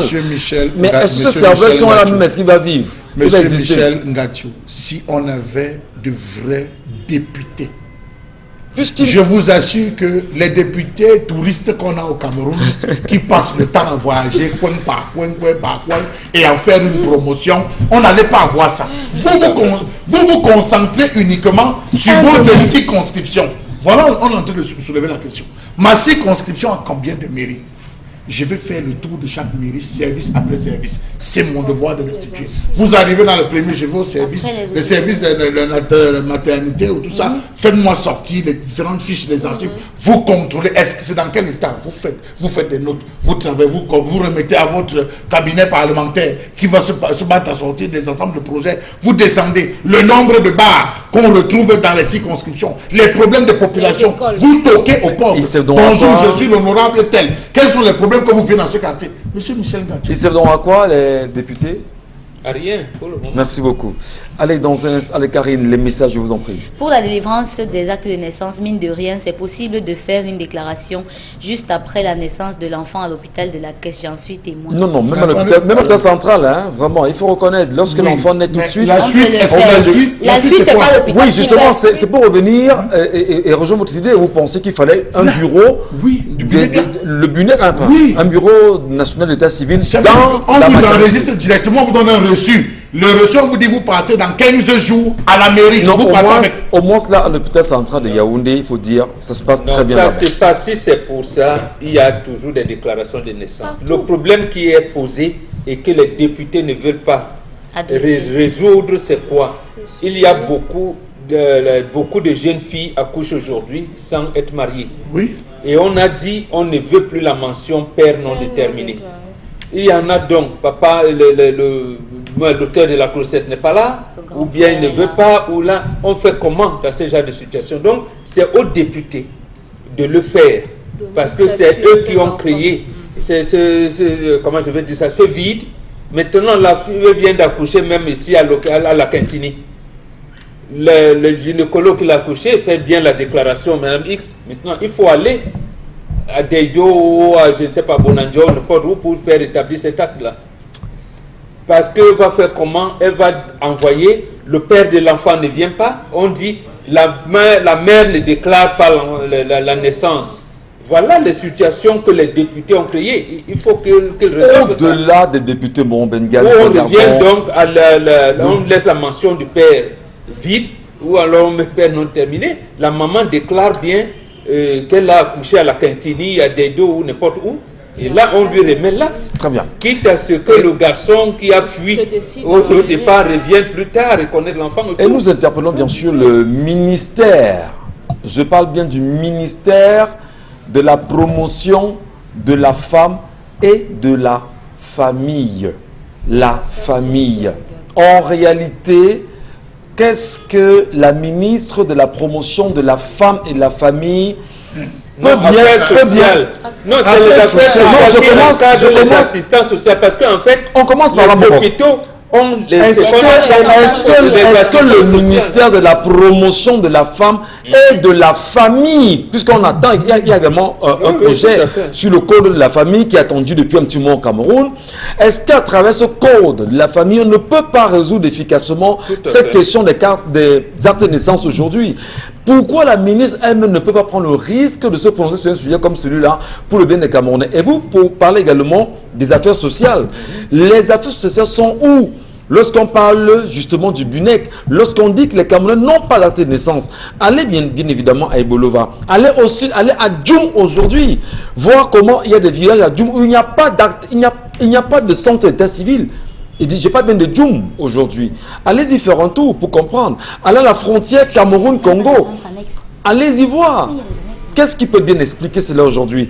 En tout cas, on va, madame, monsieur, vous permettre de garder le bon cap, mais de comprendre le Cameroun et ses réalités. Mais je vais vous poser une question qui peut être banale. Vous n'êtes pas fatigué avec ce pays, les problèmes tous les jours? Ça ne fatigue pas parce que... Dieu a voulu qu'on est ici, ça veut dire que c'est ici que nous avons à travailler. Oui. La question qu'on doit se poser, c'est est-ce qu'on voudrait que nos enfants viennent aussi être fatigués comme nous? Ben, est-ce qu'on n'est pas fatigué? Parce que là, tous les jours, vous vous rendez compte, vous vous demandez, mais comment changer? Qu'est-ce qu'il faut faire pour que ce pays change? Les Algériens ont voulu le changement et ça s'est fait. En Égypte, on a eu le jeune garçon qui s'est immolé et je crois que les choses ont changé. Donc il faut... Là en Tunisie? Oui, voilà, en Tunisie. C'est en Tunisie? Oui, en Tunisie. Oh, voilà, en Tunisie. Voilà. Il y a eu des effets. Donc... Toute génération a sa mission. Il faut accomplir la vôtre. C'est tout. En tout cas, on attend de Vous voir. choisissez de la trahir. Il faut il faut des casse-coups. On ne saurait la trahir. Hein? On a signé un serment d'Hippocrate. On va continuer Mais je justement pense quand là-dessus. même que si on a des hommes qui décident de marcher peut-être comme les Bobitanam, ça peut marcher. Ben, on vous dira justement que vous êtes dans une culture hein, de la violence. C'est vous qui voulez créer. C'est vous qui voulez justement que les gens rentrent dans la rue. Et puis donc, faisons attention. Monsieur Michel, Le Cameroun est le plus risqué aujourd'hui. Vous vous rappelez qu'il a fallu qu'on crée le centre de recherche de la première dame pour avoir le nombre de jumeaux, de triplés, de quadruplés, vous parlez du crasser. Alors, est-ce que vous savez que dans les années 70, par là, 60-70, c'était un fait pour le défunt président Amadou Ahidjo, tous les jumeaux et tous les triplés, bref, les enfants, les grossesses gémellaires, c'était une préoccupation particulière de l'État du Cameroun, vous le savez. Depuis là, vous avez combien de femmes qui ont donné naissance à des jumeaux? Sur la base des jumeaux dans une Afrique comme on peut vous dire que cette année au Cameroun, nous avons fait 350 grossesses gémellaires. Seulement cela donne lieu à une festivité, monsieur Michel Gachou, particulière. Mais regardez que même sur le plan de la consistance traditionnelle, culturelle, nous n'avons plus rien. Le renouveau a tout apporté. Allez. C'est pour ça qu'on ne pardonne pas Idio certaines choses. Merci beaucoup. Karine Sontia, la revue des réseaux sociaux ce matin, c'est avec vous. Le premier sujet de la revue des réseaux sociaux, c'est notamment cette sortie de Jean-Pierre Bekolo, le cinéaste camerounais, qui a reçu des mains du ministre de la Culture vendredi dernier au Musée national sa médaille d'officier de l'Ordre de la Valeur. Au nom du président de la République et sur son compte Facebook, il a publié, je cite, « Quand on reçoit une médaille, ce n'est pas pour soi-même, c'est pour tous ceux qui t'accompagnent depuis des décennies sans véritable retombée. La reconnaissance est un carburant qui permet à l'artiste de justifier à sa famille et à ses amis qu'il est important de continuer. Je dédie cette médaille à tous les acteurs, techniciens, amis et membres de la famille qui ont permis qu'on offre aux Camerounais leur histoire dans la série Our Wishes, entre autres, diffusée actuellement sur TV5 et non sur un média camerounais. Une pensée spéciale pour Marc Nekaita, mon producteur camerounais en Afrique du Sud, grâce à qui j'ai fait 2 films, et à vous tous. Merci les gars, vous avez beaucoup travaillé. Et ce pays, je reprends cette phrase, ce pays nous doit bien plus qu'une médaille, a écrit Jean-Pierre Bekolo. Et le commentaire du ministre Jean de Dieu Momo était « Le pays ne vous doit rien, monsieur. C'est vous qui devez à votre pays. Sinon, mes félicitations pour la médaille. » Et cette réaction n'a pas été au goût de Jean-Pierre Bekolo, qui a répliqué « Oui, le pays où vous êtes ministre ne doit pas de l'eau potable au Cameroun, ne doit pas de l'eau aux Camerounais, il ne doit pas d'électricité, il ne leur doit pas les routes, et j'en passe. Votre vision du pays est effrayante, vous ne méritez pas d'être ministre. » Et il y a eu d'autres commentaires qui ont suivi cette réaction sur son compte Facebook.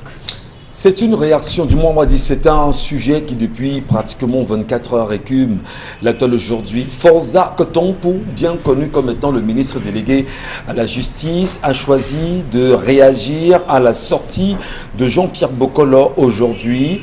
Et les Camerounais estiment que lui, ministre, n'avait rien à faire sur ce poste-là. Qui est-il exactement, Forza Kotompu? Quelle réaction peut-on voir de ce monsieur aujourd'hui? Quelle image garde-t-il? Allez, Dominique Audrey, vous aussi, vous avez regardé ce qui s'est passé. Vous avez apprécié certainement la sortie du ministre délégué en charge de la justice aujourd'hui sur ce compte-là, sur sa réaction, sur ce poste de Jean-Pierre Bekolo. Apprécier, non. Parce que la réaction... Je pense que l'appréciation vous faites, en fait. Oui. Monsieur Bekolo, comme beaucoup de personnes dernièrement, ont décidé de ne plus se taire lorsque des gens ont des propos un peu déplacés. Lorsque monsieur Bekolo dit « Ce pays nous doit bien plus qu'une médaille », il veut dire que le cinéma camerounais a besoin d'un certain accompagnement. Oui, on a donné des médailles aux cinéastes. Je crois que Mitumba en a reçu. Ça, c'est une chose. Maintenant, ça, c'est à leur niveau, eux, des producteurs et cinéastes et acteurs. Mais maintenant, pour l'expression de leur art. Ils n'ont pas d'accompagnement, ils n'ont pas de salle de spectacle, on n'a pas de salle de cinéma, on n'a pas. Leur donner une médaille aujourd'hui en disant la patrie vous est, on reconnaît ce que vous avez fait, mais maintenant ce n'est pas suffisant. Je crois que c'est ce que le monsieur voulait dire. Et maintenant, il a été simplement choqué par ce que, je ne sais pas si c'est Fonja Kotompu ou bien... Fonja Kotompu. Voilà, a dit en bas, a dit en bas que vous devez au pays, mais qu'est-ce qu'il doit au pays? Puisqu'il porte déjà le pays à l'extérieur. Son producteur est en Afrique du Sud. Je crois que là-bas également, on diffuse les produits de ce Camerounais. À quoi ça sert d'avoir une médaille sans argent? Bon. C'est pas là le problème. C'est pas l'argent. C'est pas là. On dit l'accompagnement, si vous voulez. Ce sont des symboles. Voilà. On dit ô digne fils, la patrie reconnaissante. On vous donne médaille, on vous dit, c'est bon. Mais la réponse de Jean-Pierre Bekolo est venue à point. Ah ouais. Déjà, là, il fallait répondre à la minute. Ce n'est pas le genre de pause qu'on attend l'année prochaine. À la minute, on répond. Ouais. En réalité, les ministres doivent savoir que sont les salariés du peuple. Ils sont les salariés du peuple. Le gouvernement est le bras armé de l'État. C'est le gouvernement qui apporte les solutions aux problèmes que les citoyens d'un État trouvent. Et poser un ministre qui vient de dire ainsi, en réalité, les députés devraient même voter une motion de retrait de confiance à ces ministres. J'ai dit, si on avait un parlement sérieux, on vote une motion de retrait de confiance au ministre. Non, il n'est pas reconnu, le Parlement. Hein. Il ne faut pas consommer. On ne fait pas l'histoire avec les... On ne fait pas l'histoire avec un parlement honorable. Alors, justement, on devait voter une motion de retrait de confiance au ministre Momo et remettre ça au président de l'Assemblée nationale qui remet au chef du gouvernement. Est-ce que ce n'est pas trop de gaffe quand même que Jean-Didier Momo, je ne sais pas si c'est une gaffe ou pas, posé aujourd'hui. Il dit ce qu'il est et ce qu'il fait. Donc, il faut c'est pas trop grave, Charles Amel Bachou. Est-ce que le ministre n'en fait pas un peu trop quand même? Il y a plein de dossiers au ministère de la Justice qui peuvent l'intéresser, mais il laisse ces dossiers pour s'intéresser justement aux réseaux sociaux aujourd'hui. On ne dit pas qu'il ne doit pas y être, mais est-ce qu'il n'a pas mieux à faire? Non. Un ministre qui s'est permis de dire un jour que je suis sauvage. Si vous voulez de ça, j'essaie de donner les coups de poing. Qui démissionné? Qui démissionne? Moi, je suis fou. Voilà des expressions, M. Michel Ngachou, qu'on entend de la part des ministres. Il faut bien être au Cameroun pour suivre cela. Prenez même 20 ministres, vous les mettez sur une balance et vous mettez un seul Jean-Pierre Bekolo, il descend. Un seul Jean-Pierre Bekolo, vous le mettez, il descend. 20 minutes de cette république, vous les mettez sur une balance, vous prenez Jean-Pierre Bekolo, vous le ancien déposez, comme nouveau. il descend. Alors, monsieur Michel Ngachou, nous parlons quand même de quelqu'un qui a apporté une pierre dans la façon de voir du cinéma au Cameroun. J'ai pris sur moi, monsieur Michel Ngachou, de faire le tour. C'est la rentrée scolaire. J'ai fait 3 établissements scolaires publics ou des lycées où je suis allé, on est en train de former des clubs. Club danse, club théâtre, club... Musique, je suis arrivé, je pose la question aux enfants de savoir, au club théâtre, que donnez-moi le nom d'un seul cinéaste. Vous savez de quoi on vous parle? On vous parle de Steven Seagal, on vous parle de Boloyou, on vous parle... Les enfants sont ailleurs, mais je dis, donnez-moi un seul. On dit, ah, ils font quoi? C'est ça, ce sont ces ministres-là qui se battent à vider l'école de leur substantifique moelle pour mettre des individus qui n'ont rien à voir au sein de l'école. J'ai vu des enfants du club danse. Je pose la question, donnez-moi le nom d'un danseur camerounais professionnel. Personne ne connaissait. Donc même Aïssi Ludu qui se vante là, qui passe le temps à gueuler, il n'est même pas connu de la nouvelle génération. Voilà donc, à la suite de Bombok, dire que vous venez, un ministre sur Rabès à venir discuter avec une icône de la musique, non, du cinéma. cinéma, autant pour moi. Parce que dans ma tête, je pensais à Richard Bonnat. Le précédent classe avait Richard Bonnat toujours au sujet de l'affaire de la... s'en sortirait pas si Richard Bonnat.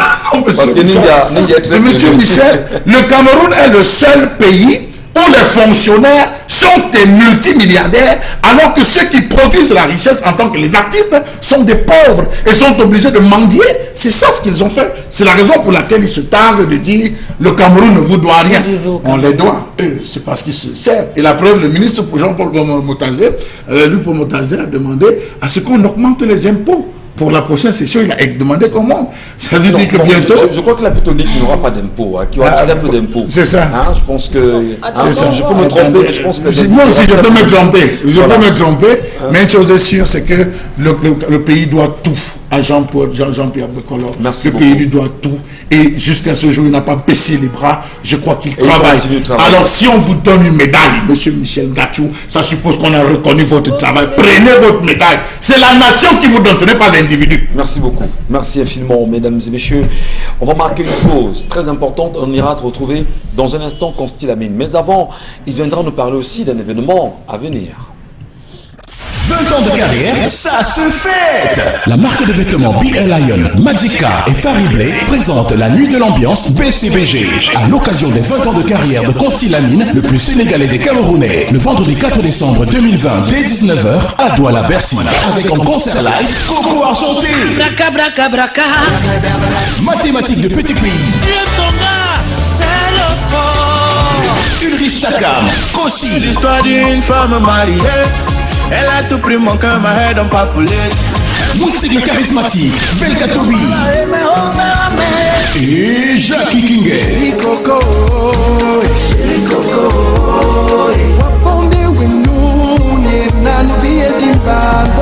Notez bien, la nuit de l'ambiance PCBG à l'occasion des 20 ans de carrière de Consti Lamine, c'est le vendredi 4 décembre 2020 dès 19h à Douala Bercy. Prix des places 10 000 et 5 000 francs CFA. Bien en vente à Douala Bercy, 6 à Aqua. Info Live 682 42 10 48. Soyez de la fête. Partenaire média, radio et télévision Equinox. Allez, Consti Lamine, nous sommes très heureux justement d'être avec vous ce matin. Bonjour à vous. On va justement le dire, vous n'êtes pas seul. Vous êtes accompagné ce matin d'un artiste et pas de moindre, Camerounais de surcroît. Très heureux d'être avec vous ce matin, Consti Lamine. Bonjour à vous et bienvenue. Alors, merci Michel Gachou, bonjour à tous les téléspectateurs et bonjour à tous les partenaires qui nous accompagnent dans le cadre de cet événement. Un bonjour et un merci particulier à la radio et télévision Equinox ainsi qu'à la compagnie d'assurance Atlantique Assurance à travers le produit de santé Assure Tous Santé. La semaine dernière, on a reçu Belka Tobi et Jackie Kingé. Alors ce mardi matin, je suis avec l'une des étoiles montantes de la chanson camerounaise. Sa chanson est la plus téléchargée, est la plus regardée, est la plus écoutée. C'est l'un des duos qui marche le plus en ce moment au Cameroun et en Afrique.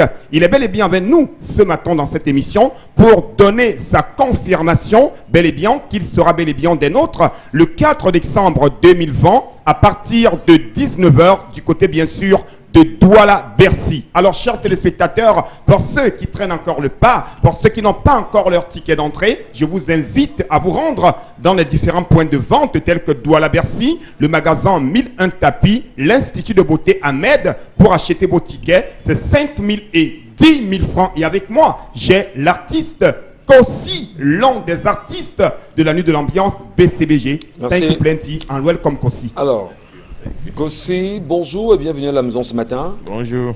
C'est un plaisir justement de vous retrouver sur le plateau de 10-12 le Zénith. Vous nous parlez également de la nuit de l'ambiance. Vous êtes sur l'affiche de ces artistes qui sont attendus ce vendredi 4 décembre 2020 dès 19h à Douala Bercy.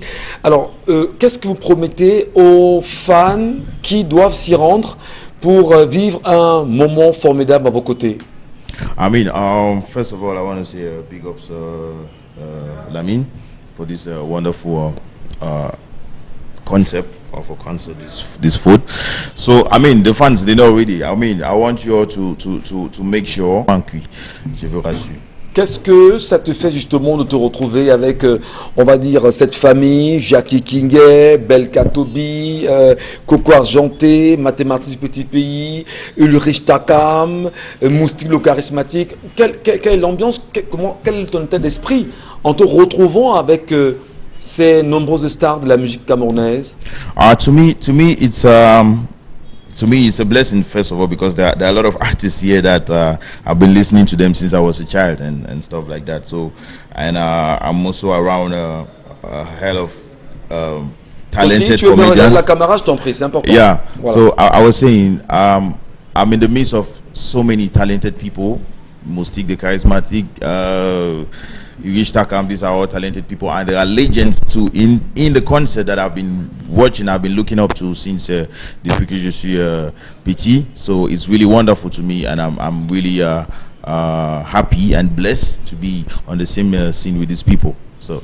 Alors, est-ce que les Camerounais qui te regardent ce matin, est-ce que tu peux leur donner, on va dire, quelque chose vocalement pour pouvoir leur faire comprendre que voilà, tu as des standards, tu as des chansons particulières que tu reprendras avec eux.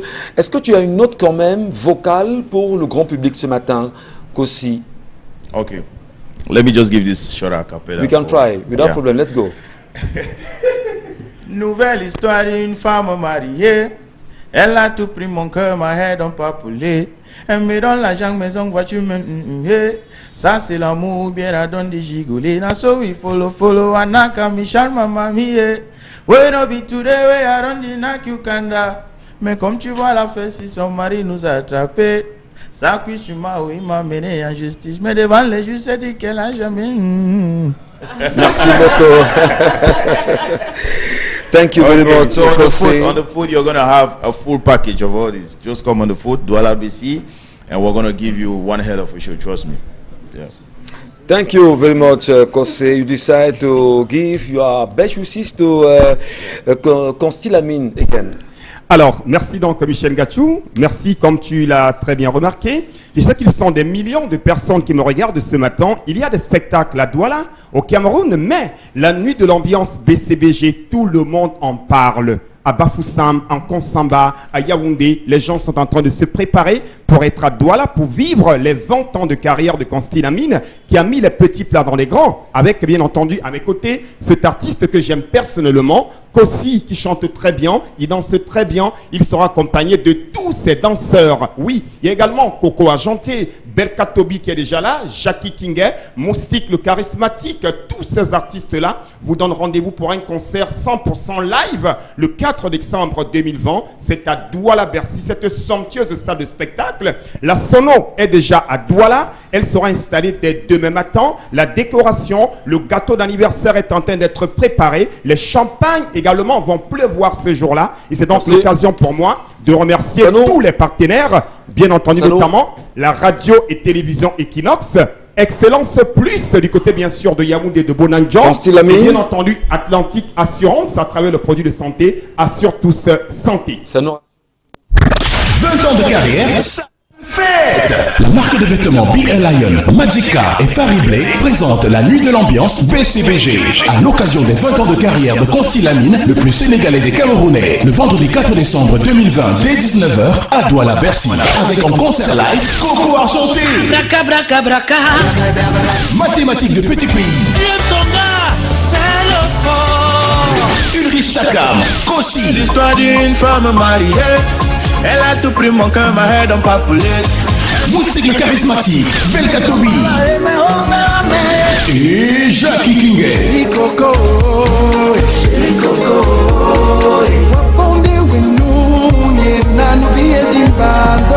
Notez bien, la nuit de l'ambiance PCBG à l'occasion des 20 ans de carrière de Constilamine, c'est le vendredi 4 décembre 2020 dès 19h à Douala-Bercy.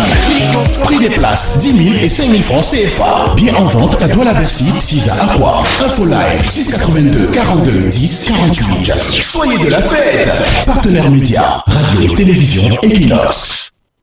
Merci infiniment à vous, mesdames et messieurs. Merci encore à Constilamine qui était de passage là à l'instant avec son événement baptisé la nuit de l'ambiance BCBG à vivre dans les jours à venir. Donc le 4 décembre prochain, ce sera exactement à Douala-Bercy, ici à Douala. Et pour ceux qui continuent à faire confiance à Equinox Télévision et Radio, merci de faire un tour là-bas pour vous arracher bien évidemment vos tickets. Alors on se demandait bien qu'est-ce qui se passe avec Paul Atangandji, ministre de l'administration territoriale. Qu'est-il exactement allé faire au nord? Est-ce qu'il allait battre campagne en ce qui concerne les régionales? Est-ce qu'il allait combattre 10 millions de nordistes? Ou encore il allait justement se rassurer de l'effectivité de la construction du port de Pala? Karine Sontia, vous voulez nous laisser un petit message à propos? Ce qui s'est passé, c'est que au départ, tout le monde a eu cette information, comme quoi c'était une visite interministérielle pour vérifier l'avancement des travaux de réhabilitation du pont de Palar qui a été détruit tout récemment par des pluies par une des Par des pluies pluies torrentielles qui sont abattues dans la ville de Marois. Sauf que en visite avec le ministre Nganou Messi, le ministre Paula Tangandji s'est plutôt retrouvé dans une sorte de campagne contre le mouvement 10 millions de nordistes et aussi une campagne de renforcement des élites du Nord pour les prochaines élections régionales dans ce côté-là. Donc, on pouvait voir les banderoles avec des mentions suivantes. Marois dit non aux 10 millions de nordistes et réitère son soutien total et sans réserve à son excellence Paul Biya. Heureusement que 10 millions de nordistes n'est même pas encore né en réalité. Ce n'est qu'un mouvement qui était encore en gestation et aujourd'hui on veut tuer le truc dans l'œuf, comme on dit souvent. Charlemagne, vous n'êtes pas d'accord? Monsieur Michel Ngachou, il y a des choses qui n'ont pas besoin d'avoir l'autorisation. Avant de naître? Avant de naître. 10 millions de nordistes? Il suffit que vous insufflez ça naît dans l'esprit. La révolution n'a pas besoin Et dans l'esprit, on d'autorisation. connaît qui est le président, on connaît qui est le... La preuve, vous allez vous rendre compte que les événements de ces derniers jours vous démontrent que on a cherché comment rattacher le MSC, trouver des pistes pour faire entrer le MSC dans le mouvement du Nord. Ils n'ont pas pu. Raison pour laquelle la banderole a été explicite, elle était elle-même employée. Vous vous rendez compte qu'aujourd'hui, le géant est en train de se lever. La fille aînée est en train de se lever en disant « On m'a assez trompé, je prends les rênes ». C'est un souffle, monsieur Michel Ngachou. Et le gouvernement se rend compte, les élites sont descendues, elles ont essuyé véritablement une douche froide. Il est question maintenant qu'on vient en renfort, appuyer, mais j'ai bien peur parce que des maires se font laver, les responsables, ceux qui avaient la latitude, parce qu'ils appartenaient à un clan des élites aériennes de Yaoundé. C'est très compliqué. J'ai dit c'est trop compliqué maintenant dans le Nord. Merci beaucoup. Merci encore à la fille aînée du renouveau. Même si aujourd'hui beaucoup pensent que le renouveau n'a rien apporté au Cameroun depuis 1982. Madame, Monsieur, retrouvons-nous demain avec le même plaisir. N'oubliez pas une chose, si vous ne faites pas la politique, quoi qu'il en soit, elle vous fera. À demain, 10h.